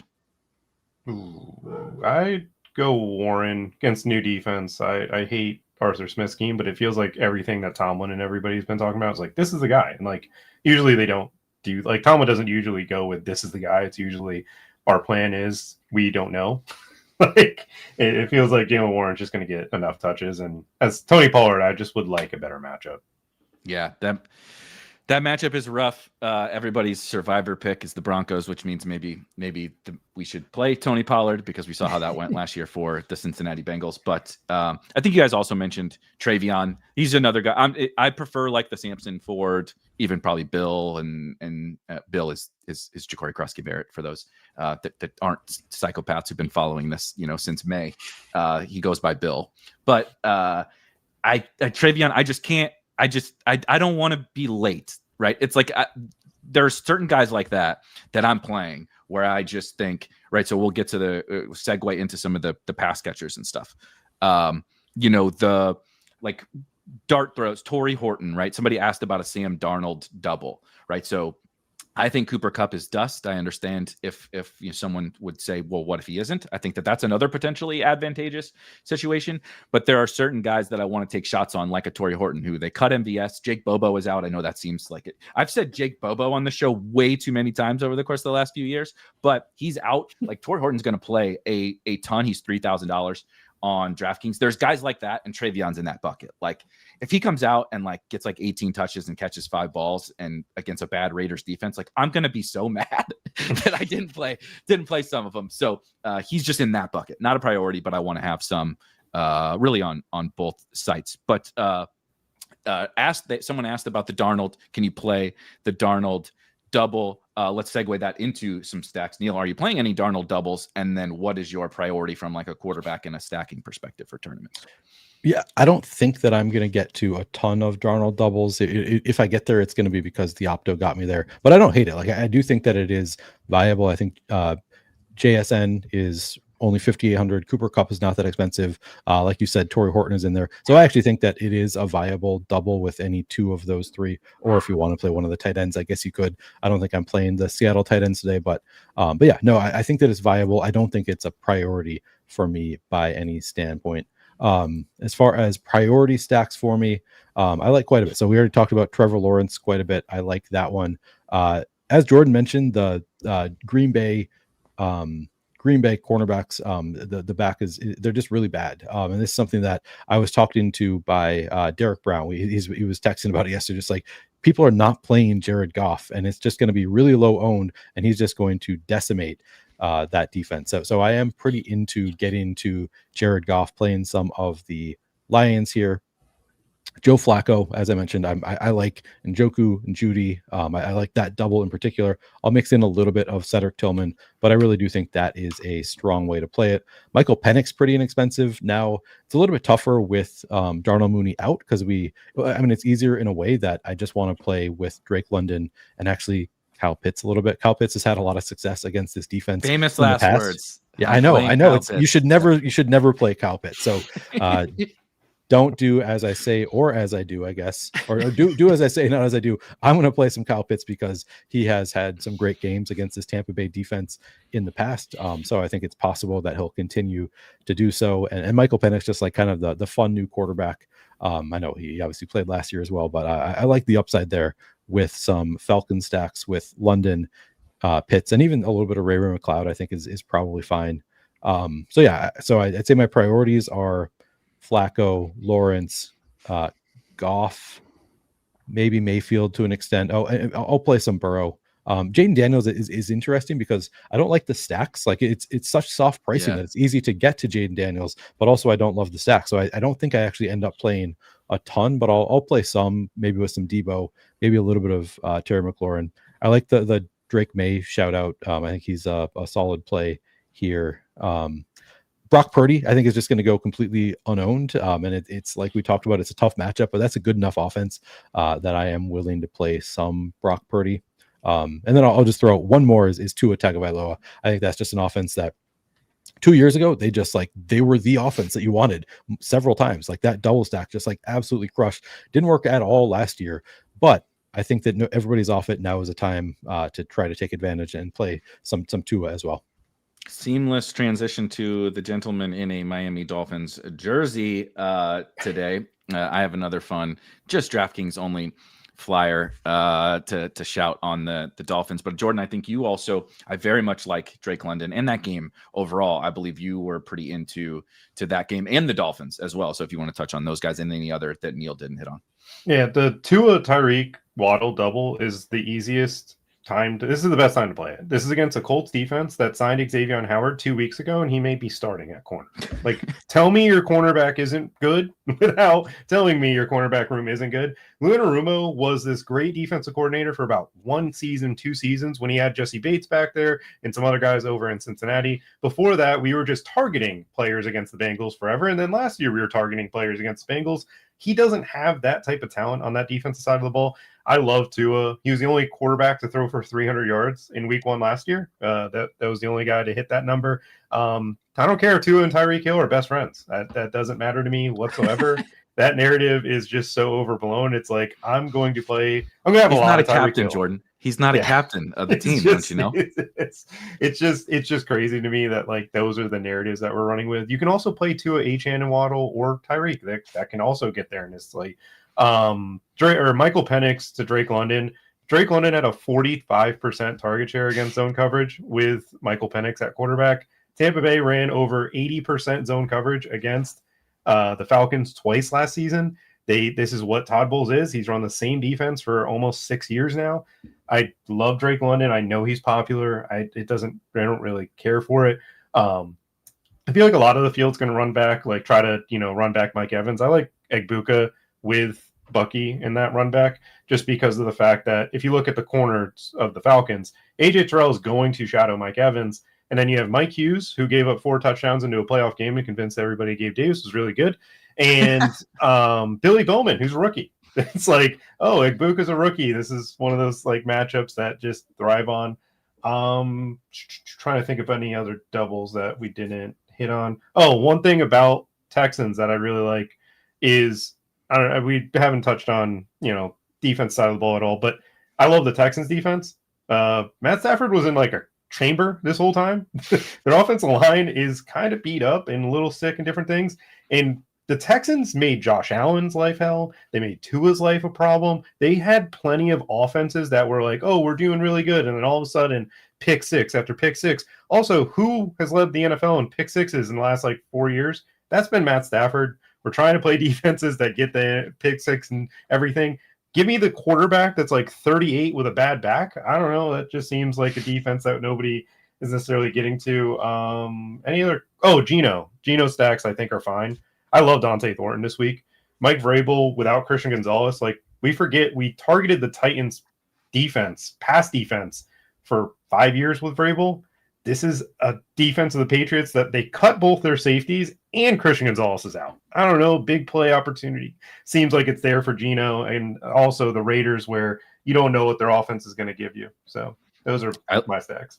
I like that game a lot. I think the Raiders defense is bad as well. I think Amari, shout out to any poor souls that drafted Amari Cooper in that little blink of an eye that he pops up and decides him and Darren Waller should just go right off into the sunset together. I don't think either particularly care about football anymore. But on your Dolphin stacks, I just want to shout Malik Washington. I think that's awesome. If tournament flyer, right? I'm not playing him in cash or something like that, right? But in that game, he's going to be the starting slot receiver for the Miami Dolphins. I think he's good. It's total PPR scam, right? He is in that vein, but I think he can play. And if Tyreek is maybe not as good as old Tyreek, I'm not really worried about Watt. The only thing I ever worry about Jalen Waddle is he's going to get hurt in the second quarter and go to the sidelines. But if there is something real to the Tyreek Hill thing, they were spamming Malik Washington with targets in the preseason when Tyreek was not playing. Now Tyreek's playing, but does it translate in a game? I think it's going to have plenty of points. I think he is interesting. Drake London is probably my favorite wide receiver, though if there was another favorite wide receiver for tournaments, Neil, you hit on it in your Jared Goff situation. The newly extended rich man, he's got a lot of money to bet on sports. Jameson Williams got extended last night. And I think out of anyone in all, Neil, you know this from all the best ball season, the relentless hype from the Detroit Lions all summer about this is JMO's year. They talked about the new offensive coordinator, right? John Morton is going to get him the ball, just manufacturing touches for Jameson Williams. We talked about how this is the exact area we want to try to exploit against the Packers. Josh Jacobs, on the other side that Jordan likes, and Jameson Williams is just a big play waiting to happen anyway. He doesn't have to get better or his role grow to be a good viable tournament play at 5,500 on DraftKings. If he does, and he's more of a focal point of the offense, I mean, come on, at 2% or whatever. So he's probably my favorite tournament wide receiver. I don't know if there's anybody else at the wide receiver position. I know we were talking some stacks that you guys want to shout out real quick. Love that Jameson Williams call out. Yeah, he. I wish that I had bought into the hype more during best ball season because I didn't. I have 3%, I think. So he could absolutely bury me in best ball. Everybody was bought into that. I know. And it was just that range was so good. So if he buries me in best ball in day one with 45 fantasy points, I'm going to benefit in DFS. So yeah, I'll be playing some of Jameson today. I like Amon-Ra St. Brown. Also, I think I'm just going to take advantage of that whole game situation. You're right. We've talked about most of these players. I do like Puka as a one-off, even if I don't love that game. Overall, I think he's a pretty strong play, kind of regardless, just because he is so involved in the passing game. I like the Igbuka shout out. He's gonna get a fair amount of ownership. Is the one downside to Igbuka. I might play some of the Patriots receivers, like Stephon Diggs, only projected for single digit ownership. He's only 5,300. That game could end up being more fun than we're expecting. I like Pearsall in those Purdy stacks. Jawan Jennings, just returning from maybe an injury, maybe just a contract situation, but regardless, has not been practicing. So I like Pearsall as part of those stacks. Josh Downs facing, from what I understand, he's facing a 5th round rookie, is the slot corner in Miami right now. So Josh Downs sort of intriguing to me. Matthew Golden at 4,900 looks okay. I mentioned Leggett earlier, somebody I'll probably have a little bit of. I think for the most part, we've talked about the receivers that I'm really targeting when we're talking about the stacks, though. Jordan, any other wide receivers? And then Donnie was asking, I think it's a very good question. Christian Kirk is out. Do you have any specific? Is it just or What do you think about that game? I know you talked about the Houston Texans. I'm with you on both defenses in that game. They're two of my favorite tournament. I mean, the Texans will be chalky, but you get the point. But anything without Christian Kirk, is it just more Nico, or is there Jalen Noel or Jaden Higgins or something that interests you? I think Jaden Higgins is going to be the starter because I think they'll want to run more 12. So the Texans hired a guy from the Ram staff. This guy's background is super intriguing to me, just from a nerdy Reddit post thread that I saw where he was a GA in a D3 school. And back in the day in like NCAA 2006 and stuff like that, you could create plays, and he created the team's playbook in the game. Amazing. And then shared it with the memory card of the PlayStation to every player in the team, and they knew the whole offense. So like, this is an innovative guy. This is a smart guy. This comes from a McVay staff. I know their O-line is very bad. However, their O-line wasn't good when Stroud was throwing 30 touchdowns. It's just they couldn't pick up simple protections. I think this offense is going to be very good this upcoming year. I think Nico is just going to have one of those smash performances against the Rams, and the Rams defense is phenomenal in the front. But the problem is their back end is still very questionable. And Jaden Higgins is the receiver that I think plays opposite of Nico, because the Texans want to be a little bit more physical up front. And with Nick Chubb, a man blocking scheme, I think it works better. Just from a, hey, this is the guy you're blocking. This is what you're doing. Like Bobby Slowick could not call any blocking scheme, which is why he is now.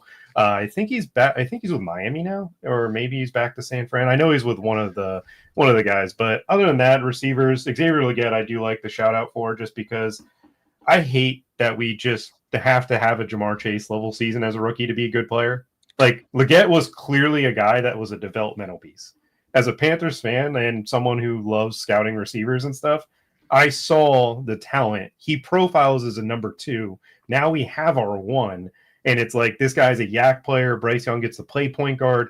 The weather is a little, maybe a month like rainy and stuff like that. But other than that, I think it's fine. And I'm trying to think of anybody else. Dante Thornton. I'm bought into the fact that he's their deep threat. And against Patriots without Christian Gonzalez, I want to play it. And also I mentioned Christian Gonzalez guarded him in college. They actually are pretty familiar with each other when they were at Oregon. So he could have gotten the deep ball against him anyways. And I like the deep ball coming in today. Dante Thornton, we talked about the Tennessee during the Dylan Sampson segment. Dante Thornton did not catch a lot of passes because no one caught a lot of passes on that Tennessee team, but wildly efficient. And I think we could see that at the NFL level. Actually was one of the leaders in the country in yards per route run, despite playing on that Tennessee offense, which was kind of amazing. And speaking of hype, I mean, good Lord, since day one, like he's just been the man in that, also scored a touchdown on a long shot from Geno in the preseason. I see all you guys' questions. I promise we're going to fly through a bunch of those. I want to mention the Legette thing. Also, all-time good vibes, Xavier Legette. Listen to him speak. If you have not heard Xavier Legette's Southern drawl, you got to go look it up, please, because it is absolutely incredible. Just want to make sure I didn't miss. I talked about Tori, just like some. I would be remiss. It's week 1. We're having some fun. Some of the kind of tournament-esque plays. I talked about Malik Washington, that I think is, maybe more so in that game, a bring back to Jonathan Taylor or whatever, but I think is intriguing. Torrey Horton is similar to Dante Thornton. I'm glad you mentioned him, but these guys are kind of all in that bucket for me today, where it's kind of these rookies or second-year players who we haven't seen it yet, and I want to play it before I see it, because I don't want to be sitting on this show next week, right, and being like, dang it, I drafted this guy in the summer in my best ball teams. The hype was there, the reason, but I didn't feel comfortable because I haven't seen it yet. I want to play a lot of those guys. And total like 1 in 150 on your Drake May stacks is Kayshon Boutte for me. If Diggs is not ready, I think Boutte's going to take that other outside wide receiver job. It's kind of him and Matt Collins, whatever. But like everybody else got wiped out. We thought it was like, oh my God, they got all these guys, Kendrick Bourne and Jalen Polk and Javon Baker and all that. Well, they're all gone now. And it's just him and Matt Collins alongside Stephon Diggs. And they really have been hyping up Kayshon Boutte. So again, just a 1 in 150 in your Drake May teams. But I think that game is pretty fun. Oh, you also mentioned that you have to have this insane season as a rookie for anybody to think that you're ever going to be good. That also applies to Marvin Harrison Jr., who had like 900 yards, and we're all like, oh, he's awful, right? This dude stinks. And it's like, maybe Kyler is just not very good, but this Saints team is like probably the worst team in the NFL with a very bad defense. Like Trey McBride is a superstar. We'll segue into tight end, and I love him. But like Marv is real cheap. Like last year, this dude would be chalk at this price, and that's the case for a lot of guys in week 1. But against the Saints, like he doesn't even have to improve to have a big game. It's kind of like the Jameson Williams thing. Like even if he didn't take a leap in year 2 against the Saints in a dome, I think he can have a good game. So just want to shout out Marvin Harrison as well. All right, let's do some of these questions, and then we'll do tight end and polish up defense. We didn't talk about Jahmyr Gibbs at running back, but Mando asked about Jahmyr Gibbs. Neil, you playing any Gibbs?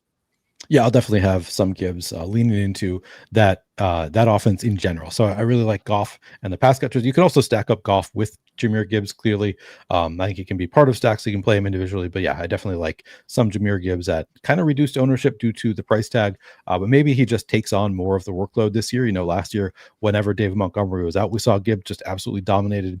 And now Montgomery's back. So we're assuming that it's going to be more of a split. But what if Gibbs just does take on 10% more of the workload? I don't think that's out of the realm of possibilities for a really talented running back. So yeah, I like Gibbs quite a bit. I think it's possible that you just can't put that genie back in the bottle. Once Will Smith pops out of there, man, I think you just gotta let him be. Jordan, favorite 6K range running back on DraftKings, I think it was. Yeah, DraftKings 6K range running back favorite play. I mean, Josh Jacobs, if you got as high as 6'7", and if we go under the 6K range, I'd say Kenneth Walker. Both of those running backs to me are in rushing schemes that I will love forever. Gary Kubiak, thank you for getting the zone running game in there and providing it to every single McVay, Shanahan disciple. And then on top of it, for Clint Kubiak to have adapted and what he did last year with the Saints. He's the guy who helped put up 91 points in 2 weeks on offense. Maybe he uses him plenty. And again, San Fran, they got Robert Saleh back, but they're also not the same defense that Robert Saleh once had in that San Fran game. We'll see how good their run defense is shortly. But other than that, not much else in the 6K. Like James Conner's fine. He's just chalky. And I hate running backs that are chalky like that, where it's like, he's old, and I like Trey Benson, so I just can't find myself playing much of him. I'm with you. Speaking of running backs, Jenseno asked Neil about Debo. Debo, the noted running back for the Washington Commanders. Everybody's but is there more interest in Debo? Terry, just kind of got back, and will he get any running back work? Are you playing any Debo with Daniels or without? Yeah, I actually think Debo is a pretty strong play. I mean, projected for single-digit ownership. He's a nice price tag of 5,200. The matchup is pretty good. And I actually think it does matter that Chris Rodriguez is out, that he just like one less running back makes it a little bit more likely that he might get a couple more carries. He was already a fine place. Like he started the summer as Fat Debo. Everybody was like, you can't play this guy. He's washed. But then by the end of the summer, he actually looked pretty fast out there, looked pretty good in the preseason and limited action. So I think Debo at 5,200, yeah, I think he's viable. Not like a huge priority for me, but I do think when you're playing Jaden Daniels, I think if you want to do Jaden with Debo, I think that's totally viable stack or just as a one-off. I like it. There was a question also. I will just hit. Michael asked about what about a Broncos stack. I actually like a Broncos stack today. Bo Nix is one of the tournament quarterbacks I quite like, similar to the like Drake May vein. I don't think he's gonna like run wild, but he can run. They are huge home favorites. I like the weapons that they have surrounded him with. I don't know if Tennessee can punch back enough, but I do have a bring back in Tony Pollard on the other side that, like, even if they're not punching back, he's probably just going to get all of the work on the Titans side. Cortland Sutton looks good to me today with Knicks, and I quite like Troy Franklin, actually. I think you can play Marvin Mims, but Troy Franklin in that 1-in-150 punt wide receiver. Obviously, they traded Devon Vele, and so there's some opportunity for non-Cortland Sutton wide receivers in Denver. One last question, and then we will get to some tight ends and defenses. Jordan, James Conner or Bucky on FanDuel specifically? Bucky, just better game environment. And I think that Atlanta, just as a whole on defense, they're very young up there. And I think that Bucky's just going to be able to break one. He did not get any workhorse role in those 2 games last year. And it's like, I feel like that's a difference for Tampa Bay, is that they're just going to be like, hey, we're going to feature you a little bit early on, so we're not in 50 to 45 shootouts. Or I think the other game was something absolutely bonkers as well, where they're down 24-10 at the half. So that's kind of my lean.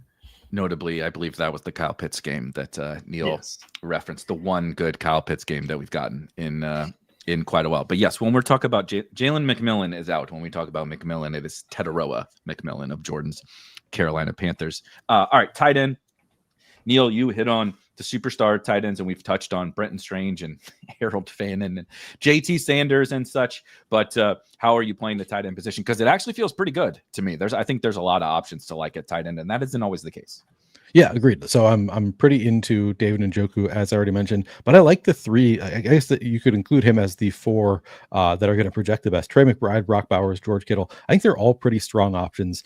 Kittle just has always done well when Ayuk and Debo are out. Obviously, Ayuk is out of Ayuk is out. Debo is out of town. I think Kittle should step up this year for San Francisco. He's just 5,800. He's not getting a ton of ownership. So I like Kittle. Bowers, again, Christian Gonzalez is out. That offense just might be able to succeed against this New England defense. And then McBride gets the awesome matchup with the Saints. Who knows? Maybe against a weak defense. I know I speculated about this last year that they were going to get him a touchdown against the Panthers, and I don't think he did. But maybe, again, they're like, they want to get rid of that narrative. Maybe they try to get him a touchdown in week one against the Saints. So I like McBride quite a bit. I think if I had to rank those four, it would probably be, let's see, considering ownership, it would probably be Bowers number one, just because he's getting the least ownership from what I'm seeing, followed by McBride. And then I think it would be Njoku before Kittle for me, but I really like all four of them. I think I'm actually going to end up overweight on all. Actually, with Njoku's ownership, he's the most owned. I'm going to move him to fourth, but I think I end up overweight to all of McBride, Bowers, and Kittle, and probably close to Njoku in terms of ownership. And then as far as if you want to pay down a little bit, I already mentioned Pitts. I'm going to play a little bit of Kyle Pitts. Brenton Strange at 3,300. I like that price tag.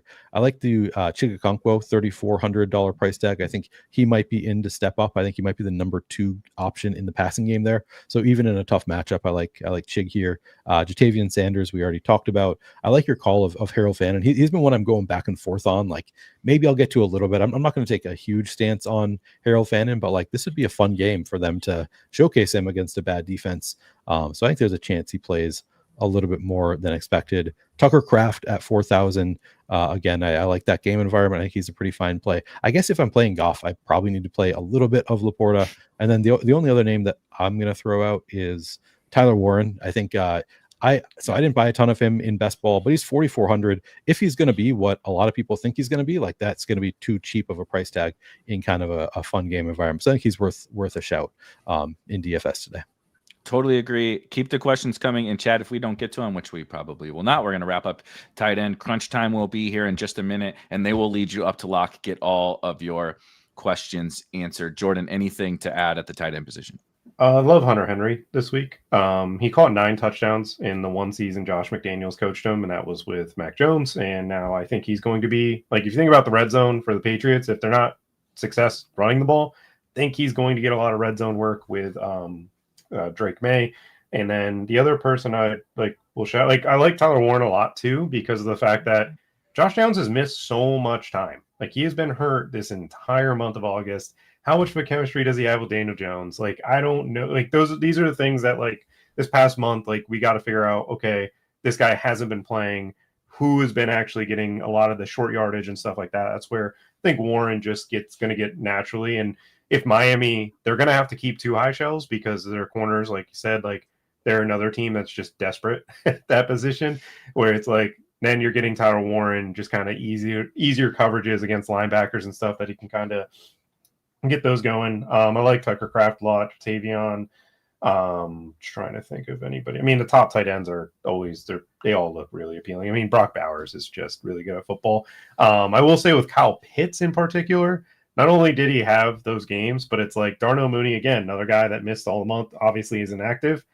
Like this, if Kyle Pitts is not the second leading target out of the receivers today, then it's just he's just nothing's ever going to happen for him.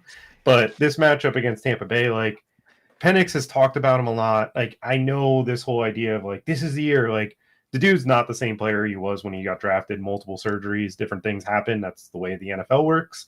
And this is the game where if he's ever going to kind of get the work, it's got to be here and got to be now. Yep. Famous last words are, if Kyle Pitts doesn't do it this game, then he's never going to do it. I wonder how many times that has been uttered. But it is pretty particularly true, I would say, today. Pretty darn good spot for him. Alex asks, does anyone have any beat on this? Week 1, brother. This is the best on this A. Smith guy that lineup HQ. So it is Arian Smith. Don't look him up because you know the gif of the little girl, the like 3-year-old girl, and they toss a ball to her and she goes like this and it hits her in the face. That's basically what Arian Smith is. He dropped about every pass in college at Georgia, but he's very fast. And they drafted him a lot higher than I thought that they would. And Alan Lazard is not playing, so that's why he's coming in there a little bit. I don't know if you guys have any more interest. You guys probably heard that he's the dude from exactly. Little Giants. He's going to get the stick 'em and be running down the field. But he's not very good. And I don't think that game is disgusting. Like that, I X'd it out. And I just said, whatever. If Jalen Warren or Garrett Wilson beat me, they beat me. So be it.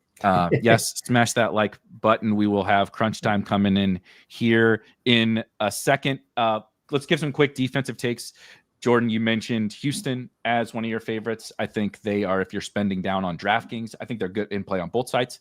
On DraftKings, that would be my preferred cash play, but any other defenses that stand out to you? For me, the Commanders, if they don't have Andrew Thomas, obviously the Giants O-line is just awful. I know they're a spend up option, but it's a way that Jaden Daniels doesn't get there. They get a defensive score. The Rams, obviously, as much as I like the Texans, they are also still very unproven. If the weather's kind of as bad as I think it could be in Jacksonville and Carolina, which we've projected, like it could rain, it could downpour, you never know with Florida. Like, I know everybody's kind of hype on these defenses are terrible, but if it's absolutely pouring, you get the scoop score. Like Jaguars, Panthers are viable. Giants, Browns are 2 elite defensive lines that are just not respected on the defensive side. I'm just avoiding the Steelers is pretty much the gist of it. Like to me, this is the worst chalk defense we have seen. And it's because the idea that the Jets are going to drop back to pass is just not something I expect. Like if they throw the ball more than 25 times a day, then so be it. I was wrong. But I want my defense to have opportunities for pick sixes and sacks. Jets don't give me that opportunity whatsoever. They're just going to run the ball every play.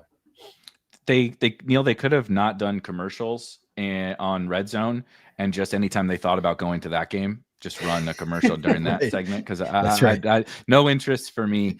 But any defenses for you? I think Texans, as mentioned, I think stand out as a really strong one.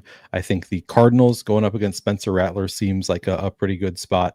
And then the 49ers against a shell of Sam Darnold. I think we don't really know if Sam Darnold is the player he was for the first majority of the season last year or the last 2 games where he just looked like he was totally shell-shocked. I think I wouldn't be surprised if the 49ers can get to Sam Darnold once again. So I like them as just low-owned. Who knows how it's going to go against Sam Darnold. I like that one. I don't know if Jordan said it, but I made sure to take a note when he was doing his breakdown of the Bengals Browns. If you want to pivot off of, and if everybody's playing the Bengals, if the Browns blow that up, right, and it is Ford or Sampson plus the Browns defense over there, I think is appealing to Jordan's and kind of angle to that game.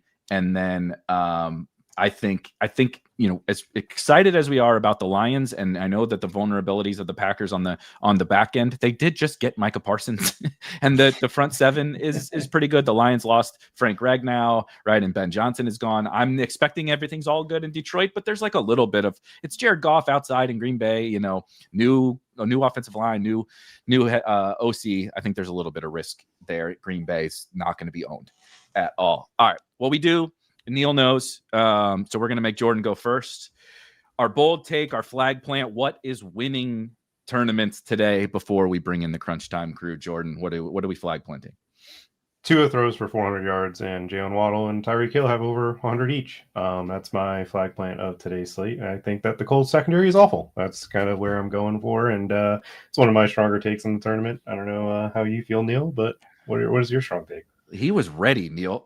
He was so ready. I was ready. I already knew. I had a feeling this is where it was going, and I'm like, this is, if they ever ask me what's my strong take of the tournament, it's the Miami Dolphins. I did the show last year and completely forgot that I had to give a hot take at the end. Well, it's not a hot take, right? It's just a stand. I'll go with the flag plant of Joe Flacco with Jerry Jeudy and David Njoku being the stack that we need. I think that this just like, it's a great spot for those guys against this Cincinnati defense. I think Cincinnati offense should be able to keep up and make it a shootout there. So I'll go with Flacco, Njoku, and Jeudy, even if it's not a particularly hot take. I will add on the opposite side of Jordan's Miami Dolphins stack. It's Jonathan Taylor, 150 to 2. He's just going to dominate, I think, and the workload is as good as anyone. But he feels uncomfortable, right? He hasn't always historically caught a bunch of passes. This should be better for him catching passes. The Dolphins, I think that they do have a good game on the offensive side. I don't think that the defense is any good, and we've seen the ceiling. I mean, down the stretch last year, Jonathan Taylor was just absolutely dominant. I think we get that version of JT today, but we got to bring in crunch time. We're a little bit over. It's week 1. Sorry, TJ. We're excited, but let's go ahead and bring on the crunch time folks.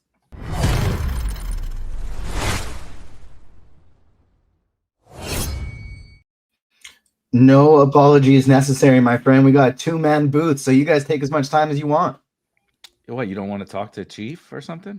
I do, but it's tougher to fill the time because we only got 2 people going through position by position instead of 3, and so it does expedite that segment a little bit. So there's just no stress if you guys want to run long. Neil and I have been streaming best ball drafts for hours and hours and hours for months, and I'm very long-winded as it is. We can fill some time. I can assure you of that. But Chief, I've missed you. How are things? How are we feeling? Oh man, I'm good. So admittedly, I'm taking a much different approach to week 1 this year than I typically have in the past. Usually week 1, I act like I haven't been playing DFS for 10 plus years.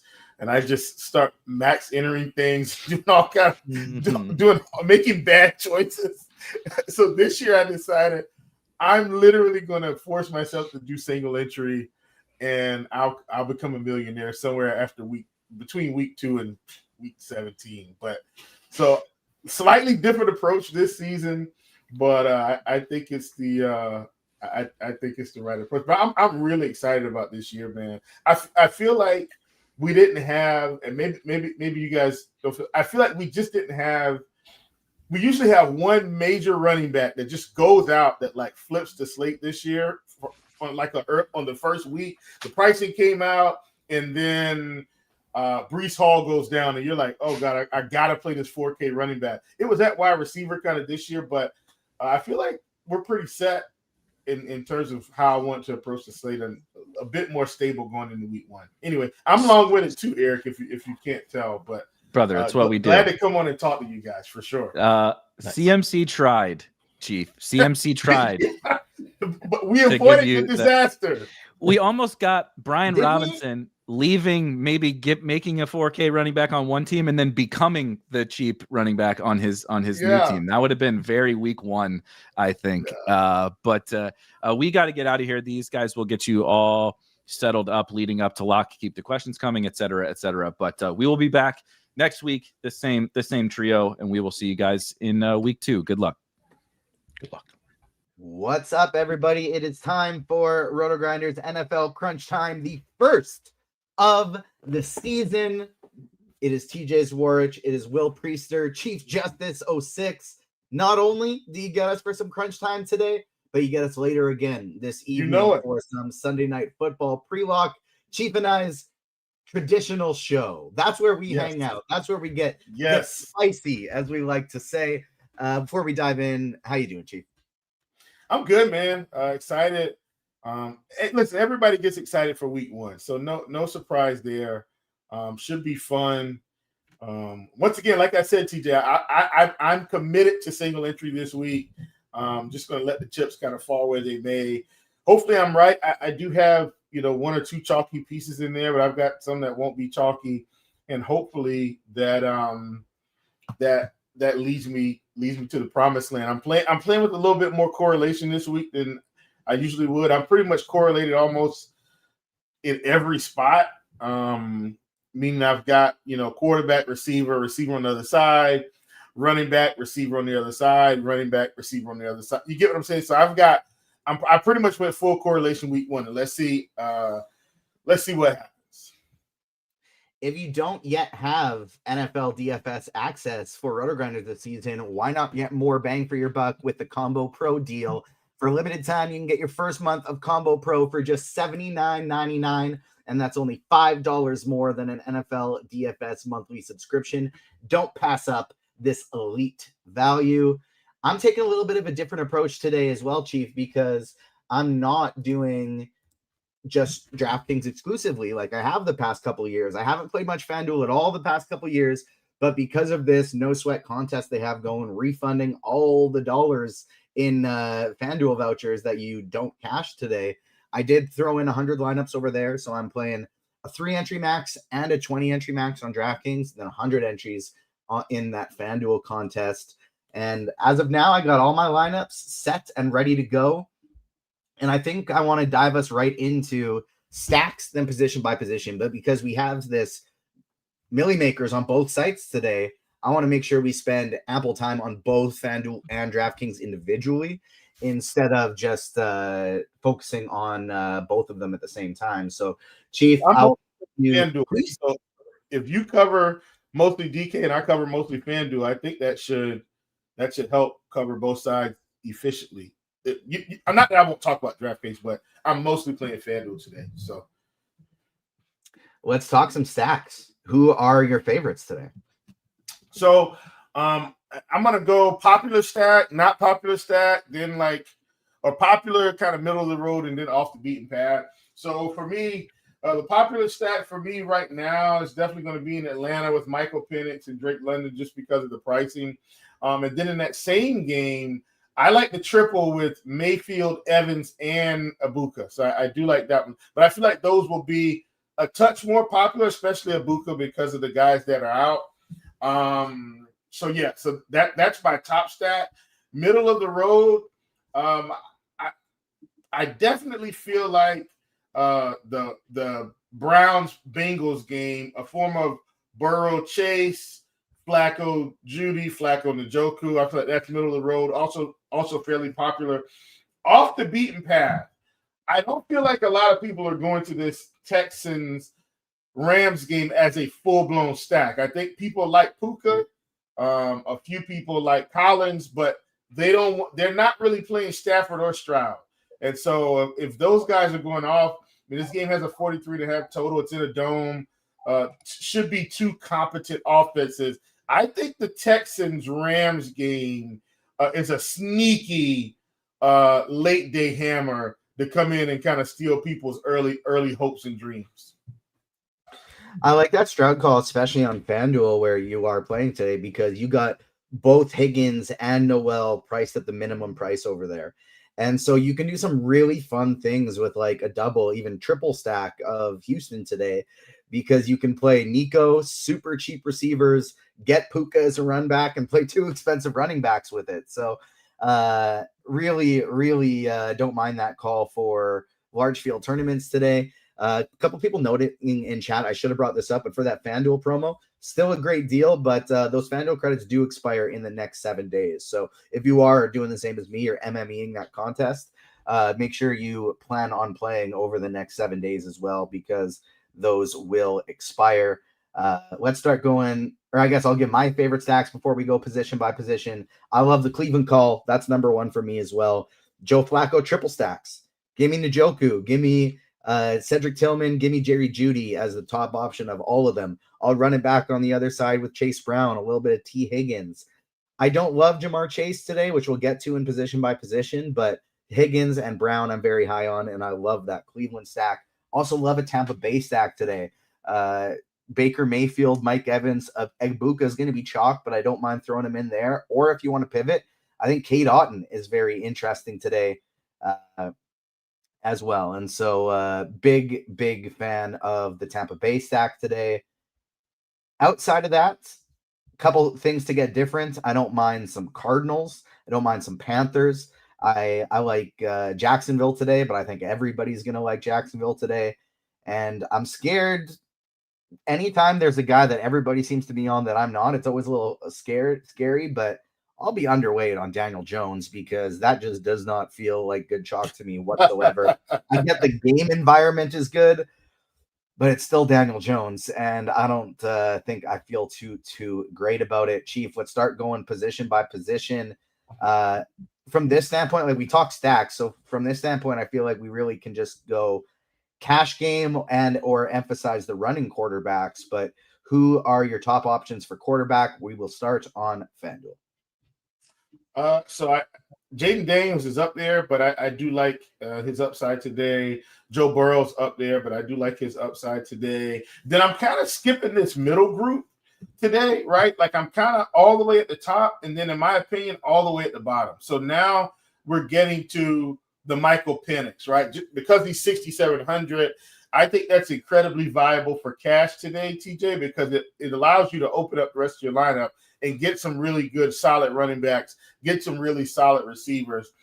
So that's kind of my approach today in that area. So Jaden Daniels, Joe Burrow, obviously, you got Joe Flacco down here as well at 6,600. So I'm either all the way up, TJ, or I'm all the way at the bottom in the 6K range on FanDuel. And I think there's value to both sides depending on your cash game construction. So for me, I'm trying to get Penix and then really have solid running backs, guys that I think are going to get real volume, real touchdown, have real touchdown equity. And then also, believe it or not, I can also spend up at tight end that way and get guys that I feel like have Njoku is not expensive, but I'm saying there are other guys like Trey McBride, stuff like that, guys that I feel like are going to get real volume that you need to be able to spend up to get. So getting those cheap quarterbacks helps open that up for you. Agreed. I do think Jaden Daniels is the cash game option today. If I'm going with one of the super cheap ones, I like Trevor Lawrence better than Daniel Jones. I like the Penix call a lot, though, too. As weird as it sounds, I actually like it more now that Darnell Mooney is out because, you know me, I always like to triple stack when I can. And so all I want to have to figure out is get one game right. And when that game absolutely goes off, that's when I'm winning my tournament days. And so I like the idea of mixing Penix with Drake London, Ray McLeod, and Kyle Pitts today. And then when I'm not playing Penix, like we'll get to it at receiver, but Drake London, by far my highest owned receiver today, my favorite play on the whole slate. Let's pivot over to the running back position. Here on FanDuel, you have Ashton Genty projecting very, very well. He's our most optimal projected running back on the slate right now, only $6,400 on FanDuel. Talk to me about Ashton Genty. What do you think about him here? And then who else are you getting to at running back? And I feel like we also need to, we'll spend more time talking about it on DraftKings, but I want to know what you're doing, or at least your thoughts are on Christian McCaffrey as well. Yeah, so I'll talk about McCaffrey last, if that's okay.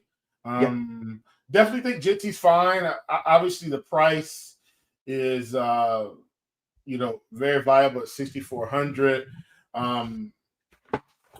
Chase Brown, I think, is going to be fine. He's going to be very high owned today, though. I think this guy isn't high owned, and so he's someone I'm very interested in, even though, and that's Alvin Kamara. I did read some reports where they were basically saying, look, they're kind of going to unleash him, right? And just give him the backfield, let him do his thing. So I like him at 7,100 on FanDuel. I think even on DraftKings, I like him also. So I think he's good. The projections on him aren't great today, but for a guy, especially when we don't have, oh my gosh, the tight end. Oh, he's out.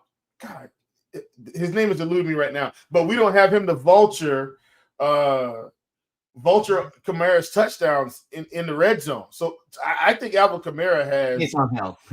Yeah, Hill. Sorry, thank you. We don't. Hill's not there right now to vulture these touchdowns. So I think Kamara has incredible upside today, especially if they're able to get in the red zone. Now, once again, will the Saints offense be able to move the ball? Let's hope so. I did take Kamara's over rushing attempts, so hopefully that works out for me as well. For all you in the prop streets, I do like more than 14.5 rushing attempts for Alvin Kamara.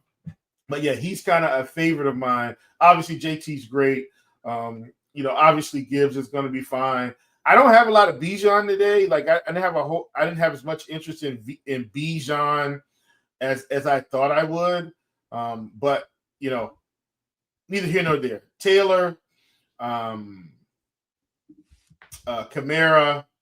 Obviously, I like Genty. And then in terms of Christian McCaffrey, I think with so many guys out of this offense, it's going to look like a new offense this year. What I mean by that is new names that are in other roles outside of Kittle.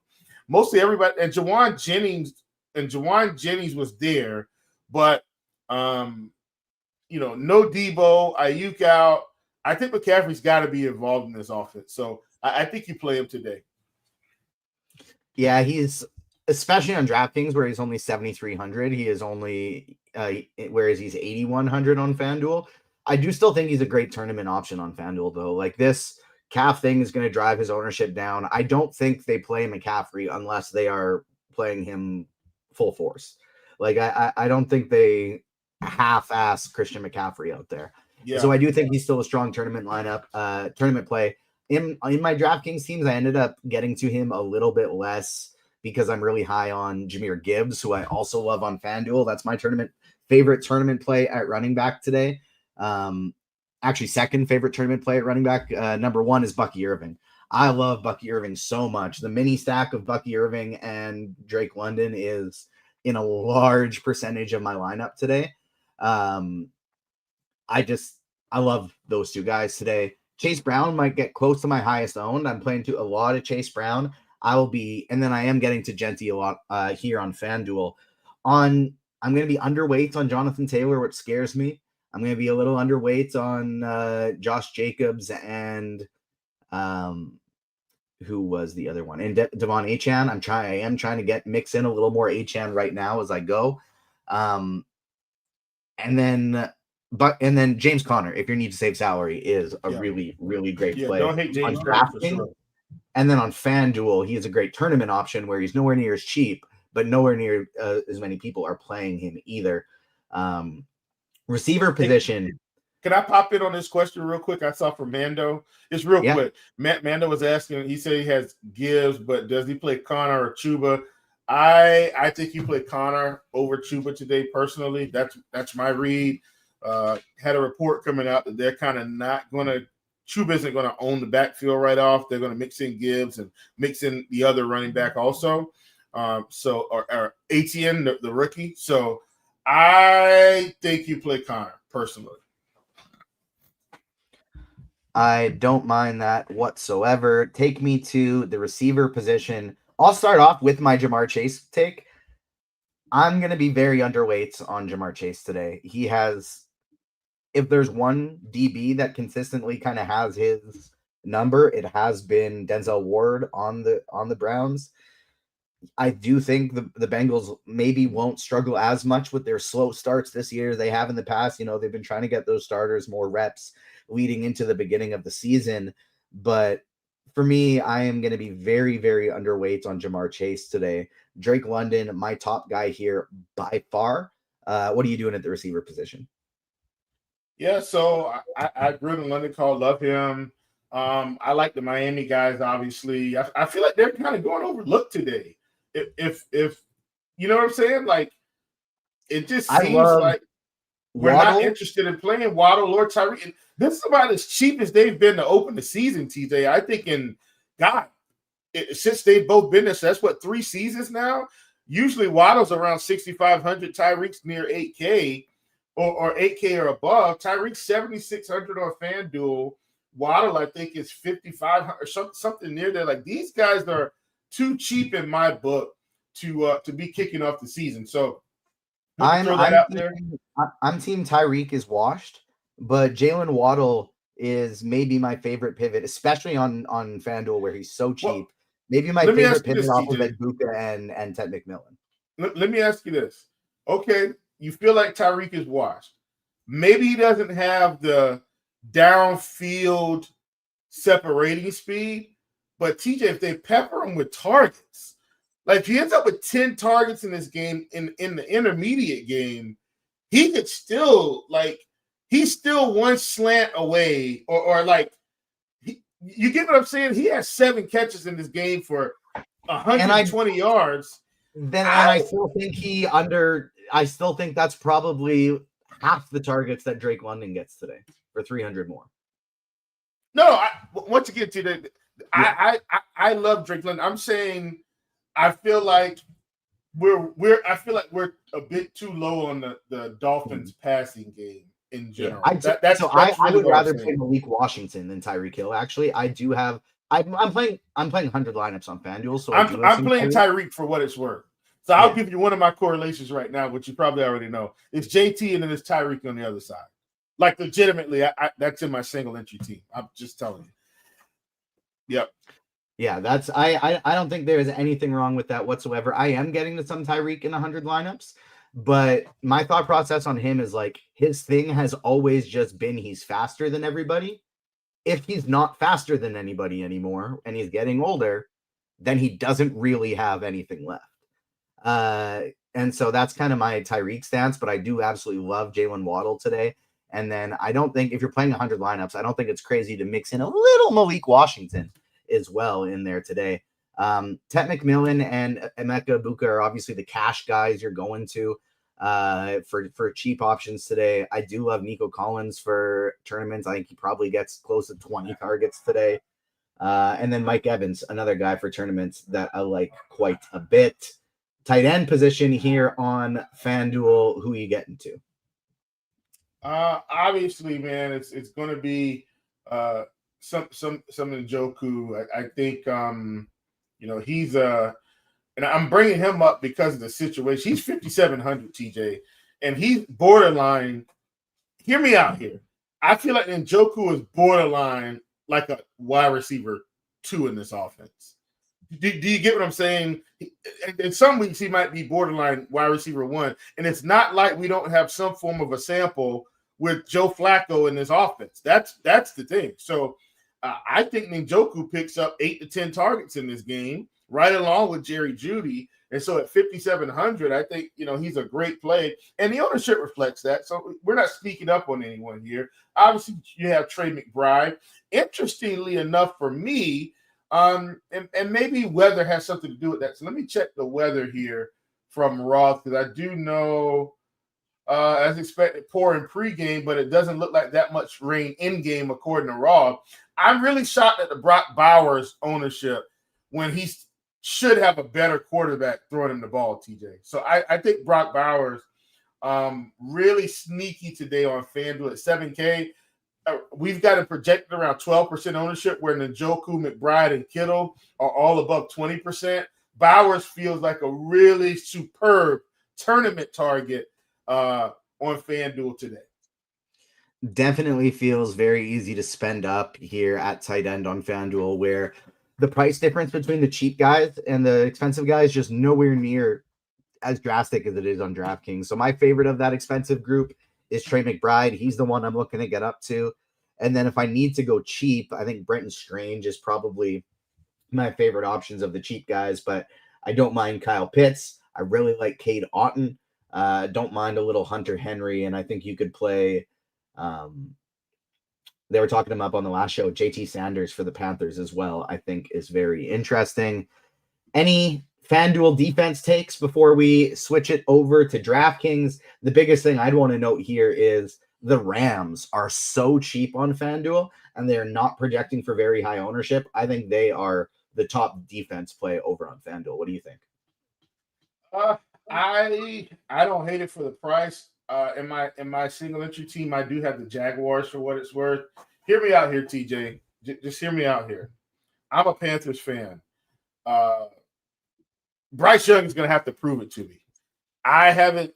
Do you get what I'm saying? He's going to have to show me that he can go out and put together quality performances. I really think there will be some sacks for this Jaguars offense. I think there will be interception opportunities. And once again, if Bryce Young has taken a huge leap, TJ, and has suddenly become an incredible NFL starting quarterback, I will gladly take that as a fan. But he's going to have to prove it to me. Jacksonville, 3,400 on FanDuel, one of my favorites today. Full out punt. I don't think it's crazy to play the Giants today against Washington. They have done a lot to improve their defense this year. And so even though it's a super tough matchup, we know there's a lot of randomness there. And I think that's a defense that's going to be a lot more expensive as the season goes on. I think Arizona and the Broncos are kind of fine chalk. The one I'm looking to get away from is Pittsburgh. I think they probably have a pretty high floor, but I don't think this Pittsburgh team has a very high ceiling for defense today because the Jets are probably going to throw the ball like 15 times. And that's it. Over on DraftKings, as we pivot over there for quarterback position and cash, I do think you want to go Jaden Daniels. Of the cheap, chalky options that people are going with, I like Trevor Lawrence more than Daniel Jones if you're going that route. I like Jaden Daniels more than Joe Burrow if you're going the spend-up route for cash. I actually don't think, though, it's crazy. I know it doesn't project that way. Maybe this is my tournament brain talking, but I don't think it's that crazy to do Joe Flacco there if you really wanted to and spend up everywhere else. Running back position, this is where we get cheap Christian McCaffrey.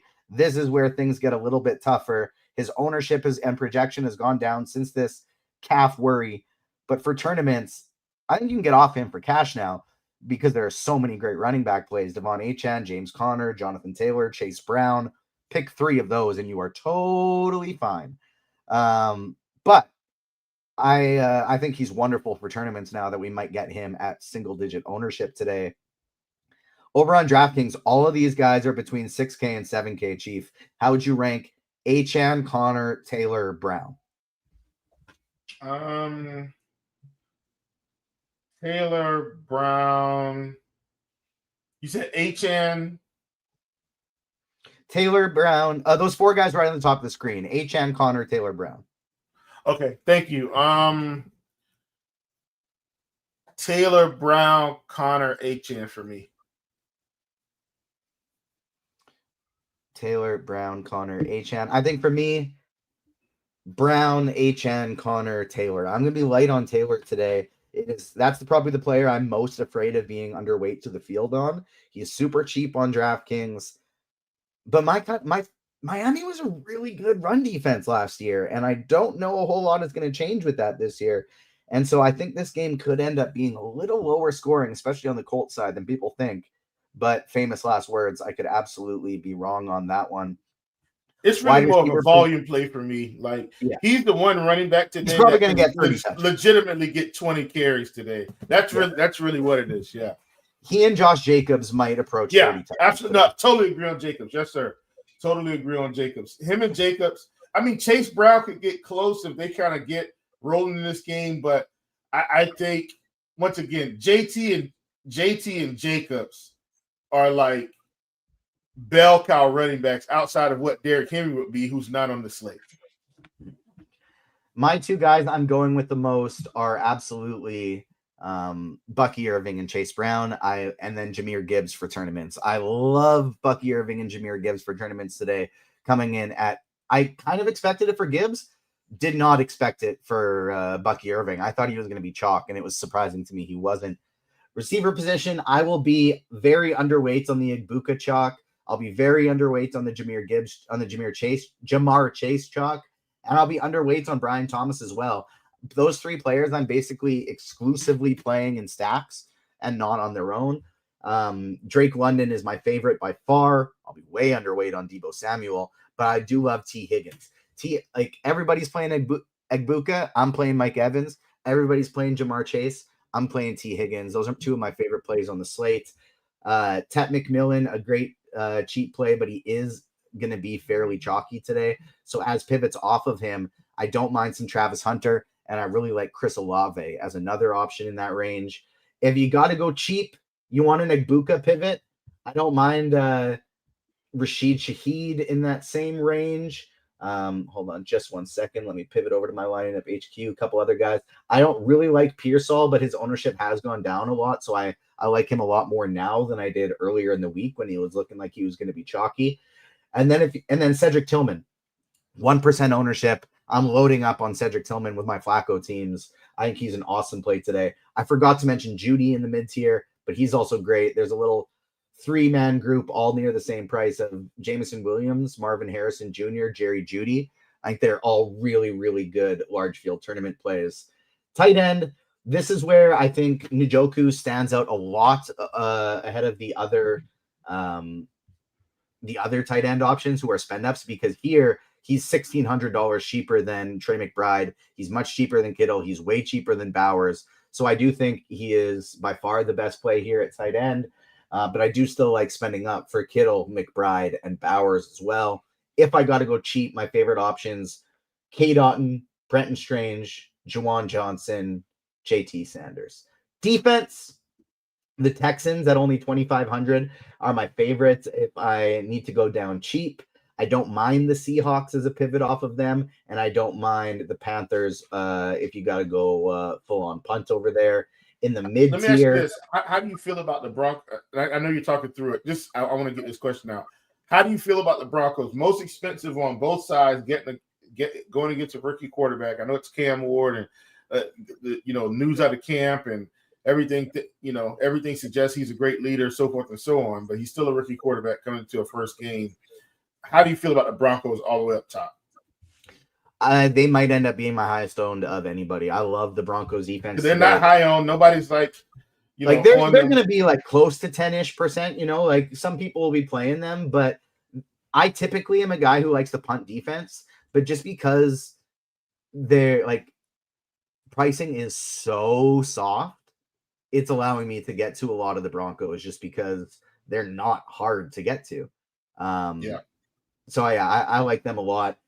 They're my favorite of the spend ups. I'll be getting to them far more than any of the other spend up defenses. But then in the mid tier, I like the Cardinals. I like the Lions. Don't mind the Packers.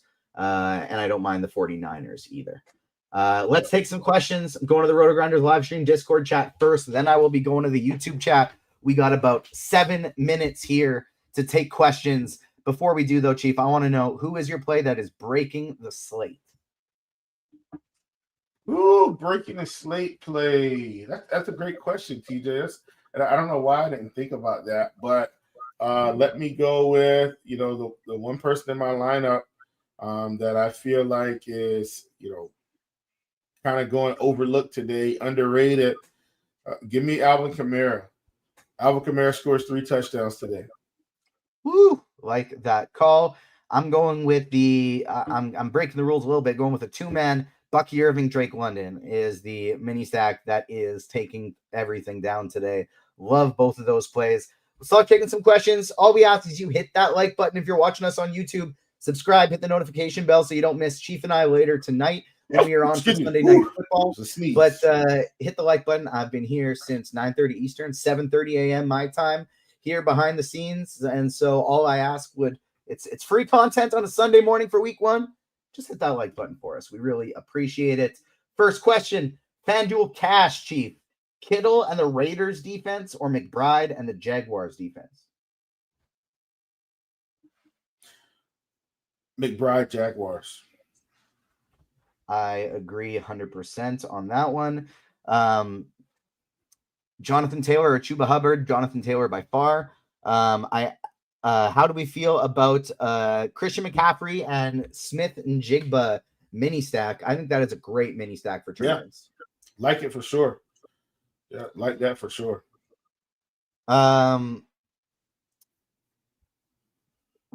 Neighbors and Bucky or Evans and Bijan? I think that's the Neighbors Bucky side by far. I just don't like Bijan today against Tampa team that has Vita Vea plugging up the middle. Yeah, I agreed.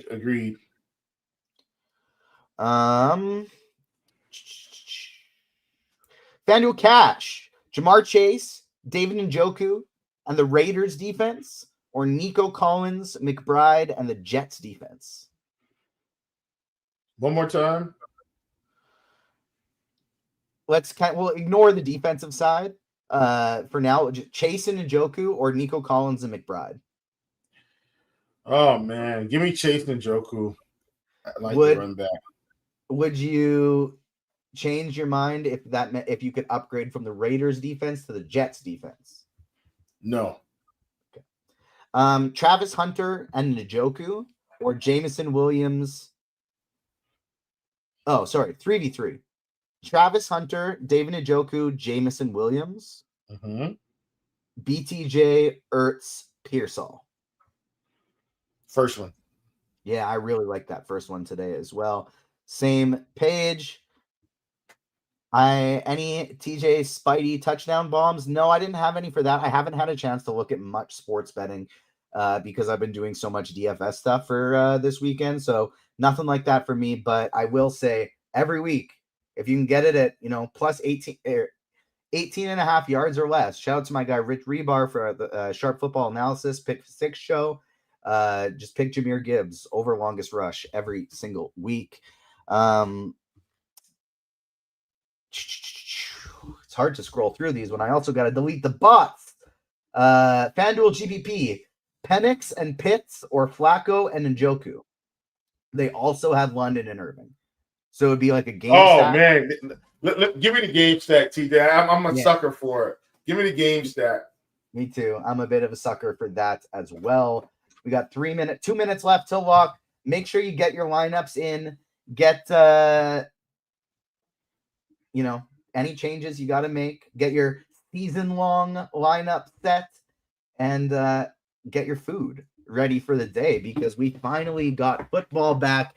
And make sure you join us later to come hang out and talk Showdown Slate later tonight. We got Sunday Night Football. Myself and Chief will be back for that one about 50 minutes before the game starts.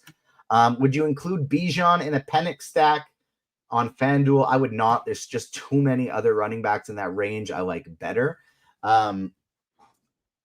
Alex asking just to confirm, are we okay with Flacco in cash? Projections are not. Projections will say that is the wrong play. Me personally, now knowing that I am a bit more of a tournament guy than a cash guy, I'm personally okay with it. I do think he's going to have a very big game for that price. So projections, not okay with it. I personally am okay with it. Devon Achane or Jonathan Taylor, FanDuel GPP? I like Taylor. I think you're going to like Achane. I think either are fine. I like Taylor personally. It's just the volume. That I have nothing wrong with that whatsoever. Like you said, I do prefer Achane, but both of them are awesome plays. FanDuel cash, Nico Collins or Christian McCaffrey? Man, I think Nico here, believe it or not. Yeah, I think he owns it right now. He owns this wide receiver room. I mean, when I say there's no way, like he should have 10 plus targets today. I genuinely think Nico Collins and Drake London might have 20 plus targets today each. Yeah, I think it's going to be one of those days. 1 minute left until lock, Chief. Give us a quick recap. Give me your top 3 favorite stacks. Atlanta on the I guess not expensive end, the unique the popular end. Texans Rams on the low owned end and the middle of the road, which is also probably pretty popular. I feel like a lot of people like this Bengals Browns game, which I also agree with. Yeah, on the popular side, I like Tampa Bay and the Browns as well. And then to get sneaky, I think I like an Arizona stack. Give me some Kyler Murray and Marvin Harrison in addition to my Trey McBride today. And TJ, I'm going to do something different to kick it off for the season. I'm actually going to give out my team because we've already hit lock now. And I just happen to have everybody playing at 1 o'clock. So I went Penix at quarterback, Drake London at Book on the other side. Obviously, I went Alvin Kamara at running back. I just feel like he's going to have a good day. JT with a Tyreek run back, and then Jamar Chase with an Njoku run back, Jacksonville Jaguars defense. That's my single entry team on FanDuel. So hopefully we make a little money today. Hopefully we make a little money. We hope to see you at the top of the standings. Like I said, Chief and I will be back later today for oh God, London 40 freaking percent. Unbelievable. Woof. This is single entry. 40%, Ibuka 31%, Chase 37%, Njoku 23%. So my cheapies where I have to make up the difference is Penix 4%, Kamara 9%, JT's at 27%, Tyreek Hill 13%. So let's see if I can make up some More ground. than I expected for Tyreek Hill. Yeah. Let's see if we can make up some ground. Can you find what is Bucky Irving's? Is that something you can quickly find? Let me see if I can find it. Hold on a second. One second. I appreciate it because I forgot to upload the credits, so I'm doing that right now. Yeah, we're good. Evans 14%. Let's see. I'm trying to see if I can find anybody that has Bucky. T. Higgins only 12%. Boy, whoever played that. Oh, I like that. Yeah, that's great. That's a great play. Bijan 19%. That actually caught me off guard. I didn't expect Bijan to be that high on. Yeah, that's higher than I expected to. I haven't found one lineup with Bucky in it yet, which doesn't mean anything. Connor 14%. Brock Bowers 7%. Wow.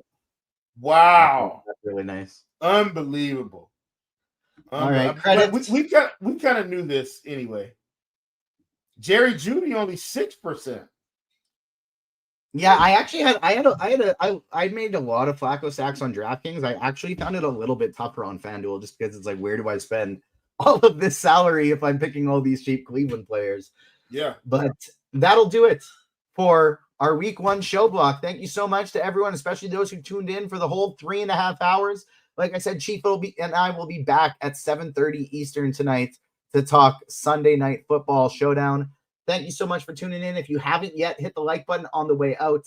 On behalf of everyone here who joined us for the show, we thank you, and we will see you next time. Peace. See you.